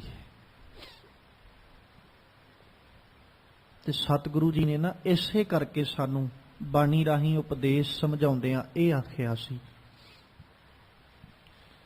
ਜੇ ਮਿੱਤਰਤਾ ਕਰਨੀ ਹੈ ਤੇ ਫਿਰ ਮਿੱਤਰਤਾ ਕਰਨ ਲੱਗਿਆਂ ਇੰਨਾ ਕੁ ਖਿਆਲ ਰੱਖੀ, ਉਹਨੂੰ ਆਪਣਾ ਮਿੱਤਰ ਬਣਾਈ ਜਿਸ ਮਿੱਤਰ ਨਾਲ ਮਿੱਤਰਤਾ ਕਰਨ ਤੋਂ ਬਾਅਦ ਵਿੱਚ, ਜਿਸ ਦੋਸਤ ਨਾਲ ਦੋਸਤੀ ਕਰਨ ਤੋਂ ਬਾਅਦ ਵਿੱਚ ਤੈਨੂੰ ਕਦੇ ਇਹ ਚਿੰਤਾ ਨਾ ਹੋਵੇ ਵੀ ਇਹਨੇ ਮੇਰਾ ਸੰਗ ਨਹੀਂ ਦੇਣਾ, ਇਹਨੇ ਮੇਰਾ ਸਾਥ ਨਹੀਂ ਦੇਣਾ। ਜੇ ਮਿੱਤਰਤਾ ਕਰਨੀ ਤੇ ਫਿਰ ਉਹ ਕਰੀ ਜਿਹੜੀ ਕਦੇ ਬਾਬੇ ਨਾਨਕ ਨੇ ਭਾਈ ਮਰਦਾਨੇ ਨਾਲ ਕੀਤੀ ਸੀ। ਤੇ ਭਾਈ ਮਰਦਾਨੇ ਨੇ ਇੱਕ ਨੂੰ ਹੀ ਮਿੱਤਰ ਬਣਾ ਕੇ ਮੁੜ ਕੇ ਛੱਡਤਾ ਦੁਨੀਆ ਦੀ ਆਸ ਤੇ ਖਹਿੜਾ। ਹੁਣ ਨਹੀਂ ਕਿਸੇ ਦੀ ਕੋਈ ਆਸ ਤੇ ਕੋਈ ਕਿਸੇ ਤੇ ਭਰੋਸਾ ਨਹੀਂ। ਬਾਬਾ ਤੂੰ ਮੇਰੇ ਨਾਲ ਖੜੋਤਾ, ਮੈਂ ਦੁਨੀਆ ਤੋਂ ਕੀ ਲੈਣਾ। ਜਿੱਦਾਂ ਦੇ ਮਰਜ਼ੀ ਇਤਿਹਾਸ ਆਪਾਂ ਪੜ੍ਹਦੇ ਹਾਂ, ਇਤਿਹਾਸ ਦੇ ਪੰਨੇ ਆਪਾਂ ਪੜ੍ਹਦੇ ਹਾਂ, ਹਾਲਾਤ ਜਿਸ ਤਰ੍ਹਾਂ ਦੇ ਮਰਜ਼ੀ ਬਣੇ, ਪਰ ਬਾਬੇ ਨਾਨਕ ਨੇ ਕਦੇ ਭਾਈ ਮਰਦਾਨੇ ਨਾਲੋਂ ਮਿੱਤਰਤਾ ਨਹੀਂ ਸੀ ਤੋੜੀ। ਬਾਬੇ ਨੇ ਮਿੱਤਰ ਆਖਿਆ ਨਹੀਂ, ਮਿੱਤਰ ਮੰਨਿਆ। ਤੇ ਐਸਾ ਮਿੱਤਰ ਮੰਨਿਆ ਦੁਨੀਆ ਜੋ ਕਹਿੰਦੀ ਆਖੀ ਜਾਏ, ਪਰ ਮੈਂ ਆਪਣੇ ਮਿੱਤਰ ਦੀ ਮਿੱਤਰਤਾ ਛੱਡ ਨਹੀਂ ਸਕਦਾ। ਨਹੀਂ ਤੇ ਗੁਰੂ ਨਾਨਕ ਸਾਹਿਬ ਦੇ ਨੂੰ ਆਖਿਆ ਹੀ ਹੈ ਨਾ, ਤੁਸੀਂ ਕੁਰਾਈਏ ਤੇ ਆਹ ਤੁਹਾਡਾ ਡੂਮ ਹੈ। ਤੁਸੀਂ ਇਹਦੇ ਨਾਲ ਮਿੱਤਰਤਾ ਕਰਕੇ ਬੈਠੇ ਹੋ ਤੇ ਨੀਵੀਂ ਜਾਤ ਵਾਲਾ। ਪਰ ਬਾਬਾ ਨਾਨਕ ਕਹਿੰਦਾ ਵੀ ਨਹੀਂ, ਤੁਹਾਡਾ ਨਜ਼ਰੀਆ ਮਾੜਾ ਹੋ ਸਕਦਾ ਹੈ ਪਰ ਮੇਰਾ ਮਿੱਤਰ ਮਾੜਾ ਨਹੀਂ ਹੈ। ਤੁਹਾਡਾ ਨਜ਼ਰੀਆ ਨੀਵਾਂ ਹੋ ਸਕਦਾ ਹੈ ਪਰ ਮੇਰਾ ਮਿੱਤਰ ਨੀਵਾਂ ਨਹੀਂ ਹੈ। ਮੇਰਾ ਮਿੱਤਰ ਤੇ ਬਹੁਤ ਉੱਚਾ ਹੈ। ਤੇ ਫਿਰ ਕੱਲਾ ਮਿੱਤਰ ਹੀ ਨਹੀਂ, ਦੁਨੀਆ ਕਹਿੰਦੀ ਸੀ ਨਾ ਨੀਵੀਂ ਜਾਤ ਦਾ, ਬਾਬੇ ਨੇ ਆਪਣਾ ਭਾਈ ਬਣਾ ਲਿਆ। ਹੁਣ ਕਹੋ ਕਿਹੜਾ ਕਹਿੰਦਾ ਨੀਵੀਂ ਜਾਤ ਦਾ? ਇਹ ਤੇ ਮੇਰਾ ਭਰਾ ਹੈ। ਤੇ ਹੁਣ ਕੋਈ ਆਖੇ, ਸਾਰਿਆਂ ਨੂੰ ਇਹੀ ਕਹਿਣਾ ਆਪਾਂ ਨਹੀਂ ਤੇ ਲਫ਼ਜ਼ ਅਸਲ ਵਿੱਚ ਨਾਮ ਤੇ ਭਾਈ ਮਰਦਾਨਾ ਜੀ ਦਾ ਕੱਲਾ ਮਰਦਾਨਾ ਹੀ ਹੈ ਨਾ, ਪਰ ਬਾਬੇ ਨਾਨਕ ਨੇ ਭਾਈ ਬਣਾਇਆ, ਸਾਰੇ ਸੰਸਾਰ ਦਾ ਹੀ ਭਾਈ ਹੈ। ਉਹ ਸਾਰਿਆਂ ਨੂੰ ਭਾਈ ਮਰਦਾਨਾ ਹੀ ਕਹਿਣਾ ਪੈਂਦਾ ਹੈ। ਆਖਦੇ ਵੀ ਭਾਈ ਮਰਦਾਨਾ ਜੀ ਹੋਈਆਂ। ਇਹ ਬਾਬੇ ਨਾਨਕ ਦੀ ਮਿੱਤਰਤਾ ਹੈ। ਤੇ ਜਿਹਨੂੰ ਬਕਾਇਦਾ ਬਾਖੂਬੀ ਗੁਰੂ ਨਾਨਕ ਸਾਹਿਬ ਨੇ 47 ਸਾਲ ਭਾਈ ਮਰਦਾਨਾ ਜੀ ਵੀ ਨਿਭਾਉਂਦੇ ਰਹੇ ਤੇ ਬਾਬੇ ਨਾਨਕ ਨੇ ਵੀ ਨਿਭਾਇਆ ਮਿੱਤਰਤਾ ਨੂੰ। ਹਾਲਾਤ ਚਾਹੇ ਜਿੱਦਾਂ ਦੇ ਮਰਜ਼ੀ ਬਣੇ, ਸਮੇਂ ਮੁਤਾਬਕ ਕਹਿ ਲਓ ਜਾਂ ਹਾਲਾਤਾਂ ਮੁਤਾਬਕ ਕਹਿ ਲਓ, ਜਿਸ ਤਰ੍ਹਾਂ ਦਾ ਮਰਜ਼ੀ ਸਮਾਂ ਆਇਆ, ਹਾਲਾਤ ਆਏ, ਨਾ ਭਾਈ ਮਰਦਾਨਾ ਪਿੱਛੇ ਮੁੜਿਆ ਤੇ ਨਾ ਹੀ ਬਾਬੇ ਨਾਨਕ ਨੇ ਕਦੇ ਪੈਰ ਪਿੱਛੇ ਖਿੱਚੇ। ਮੈਂ ਤੇਰੇ ਨਾਲ ਮਿੱਤਰਤਾ ਨਿਭਾ ਨਹੀਂ ਸਕਦਾ। ਅਸਲ ਦੇ ਵਿੱਚ ਮਿੱਤਰ ਤੇ ਇਦਾਂ ਦਾ ਹੀ ਚਾਹੀਦਾ ਨਾ। ਤਾਂ ਕਰਕੇ ਤੇ ਭਾਈ ਸੱਜਣ ਨੂੰ ਕਹਿਤਾ ਸੀ ਵੀ ਸੱਜਣਾ ਜਿੱਦਾਂ ਦੇ ਤੂੰ ਮਿੱਤਰ ਬਣਾਈ ਬੈਠਾ, ਇਹ ਨਹੀਂ। ਸੱਜਣ ਤੇ ਉਹ ਹੈ ਜਿਹੜਾ ਸਾਥ ਹਰ ਥਾਂ ਤੇ ਤੇਰੇ ਤੋਂ ਪਹਿਲੋਂ ਖੜੋ ਜਾਏ ਜਾ ਕੇ, ਜੀ ਮੈਂ ਇਹਦਾ ਮਿੱਤਰ ਆ ਤੇ ਮੇਰੀ ਜ਼ਿੰਮੇਵਾਰੀ ਬਣਦੀ ਇਹਦੀ ਰਾਖੀ ਕਰਨਾ, ਮੇਰੀ ਜ਼ਿੰਮੇਵਾਰੀ ਬਣਦੀ ਇਹਦੀ ਸਹਾਇਤਾ ਕਰਨਾ। ਤੇ ਤੁਸੀਂ ਜੋ ਚਾਹੁੰਦੇ ਹੋ ਮੇਰੇ ਤੋਂ ਪੁੱਛੋ ਕੀ ਪੁੱਛਣਾ ਹੈ, ਪਰ ਮੇਰੇ ਮਿੱਤਰ ਵੱਲ ਤੁਸੀਂ ਅੱਖ ਵੀ ਚੁੱਕ ਕੇ ਨਹੀਂ ਵੇਖਣੀ। ਉਹਨੂੰ ਕਹਿੰਦੇ ਸੱਜਣ। ਤੇ ਦੁਨੀ ਚੰਦ ਨੂੰ ਵੀ ਤੇ ਆਖਿਆ ਹੀ ਸੀ ਨਾ ਵੀ ਦੁਨੀ ਚੰਦ ਜੇ ਮਿੱਤਰਤਾ ਕਰਨੀ ਤੇ ਫਿਰ ਚੰਗੇ ਕਰਮਾਂ ਨਾਲ ਮਿੱਤਰਤਾ ਕਰ। ਅੱਜ ਜਿਨ੍ਹਾਂ ਨਾਲ ਤੂੰ ਮਿੱਤਰਤਾ ਕਰਕੇ ਬੈਠਾ ਹੈ ਤੇ ਸਾਰੇ ਝੂਠੇ ਨੇ। ਇਹ ਤੇ ਜਿੰਨੇ ਮਿੱਤਰ ਤੂੰ ਬਣਾ ਕੇ ਬੈਠਾ ਹੈ, ਜਿਨ੍ਹਾਂ ਨਾਲ ਤੂੰ ਸੰਬੰਧ ਜੋੜ ਕੇ ਬੈਠਾ ਹੈ, ਇਹ ਤੇ ਸਾਰੇ ਹੀ ਮਿੱਤਰ ਗੱਲਾਂ ਵਾਲੇ ਨੇ। ਇਹਨਾਂ ਚੋਂ ਕੋਈ ਐਸਾ ਮਿੱਤਰ ਨਹੀਂ ਜਿਹੜਾ ਤੇਰਾ ਸੰਗ ਤੇ ਸਾਥ ਨਿਭਾਉਣ ਵਾਲਾ ਹੋਵੇ। ਤੇ ਬਾਬਾ ਫਰੀਦ ਜੀ ਨੇ ਅੱਜ ਆਖਿਆ, ਕਹਿੰਦੇ ਗੱਲੀ ਸੋ ਸੱਜਣ ਵੀ।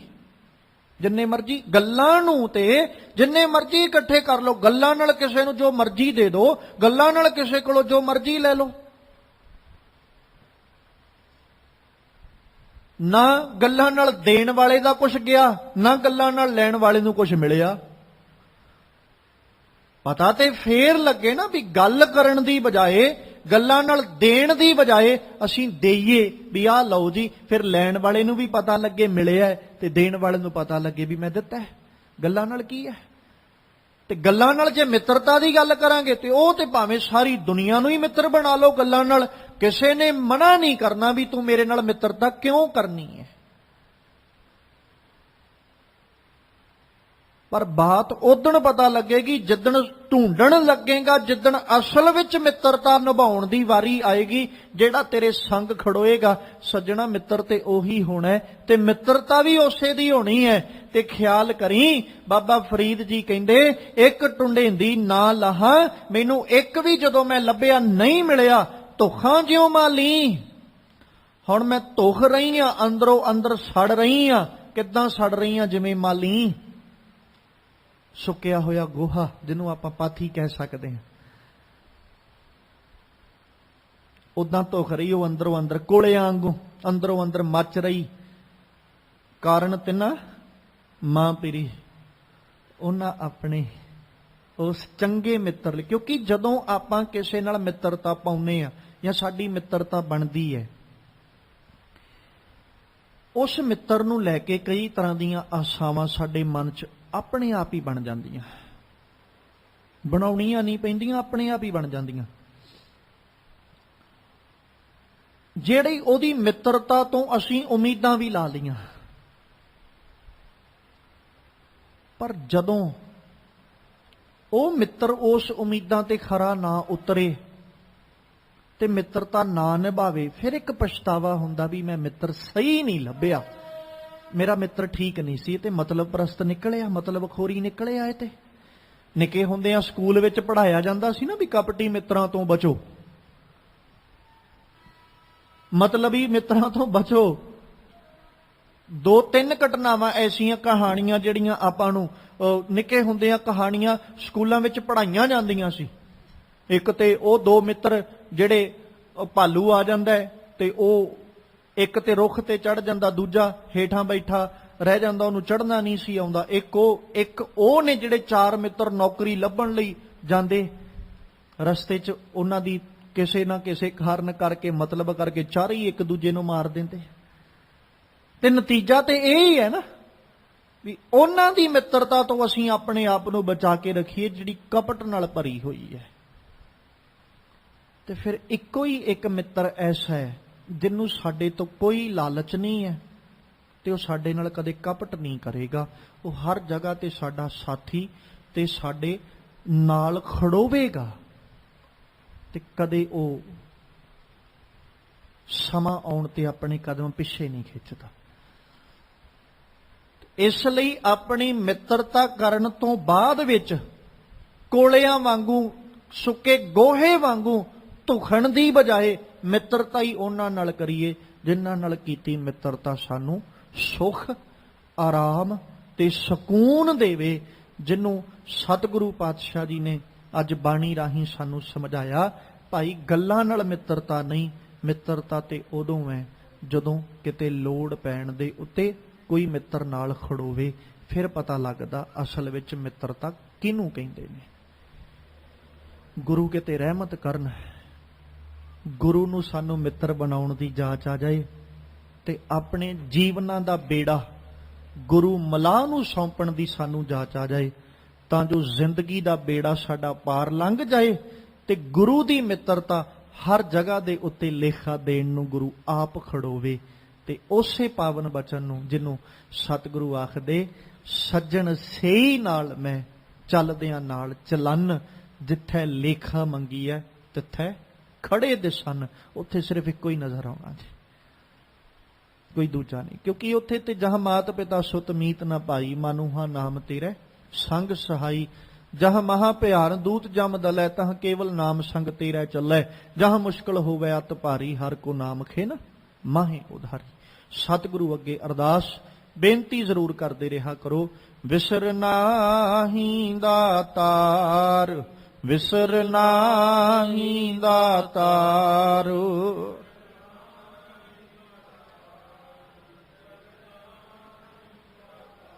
ਆਪਣਾ ਨਾਮ ਦੇਹੋ, ਆਪਣਾ ਨਾਮ ਦੇਹੋ।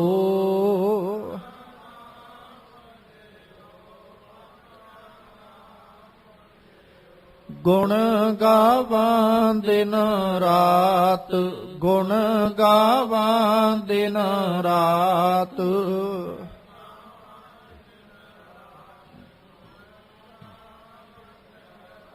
ਨਾਨਕ ਚਾਓ ਇਹੋ, ਨਾਨਕ ਚਾਓ ਇਹੋ।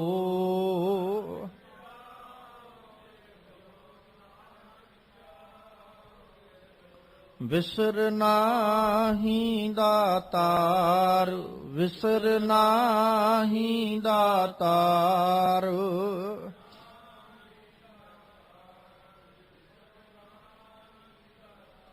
ਆਪਣਾ ਨਾਮ ਦੇਹੋ, ਆਪਣਾ ਨਾਮ ਦੇਹੋ।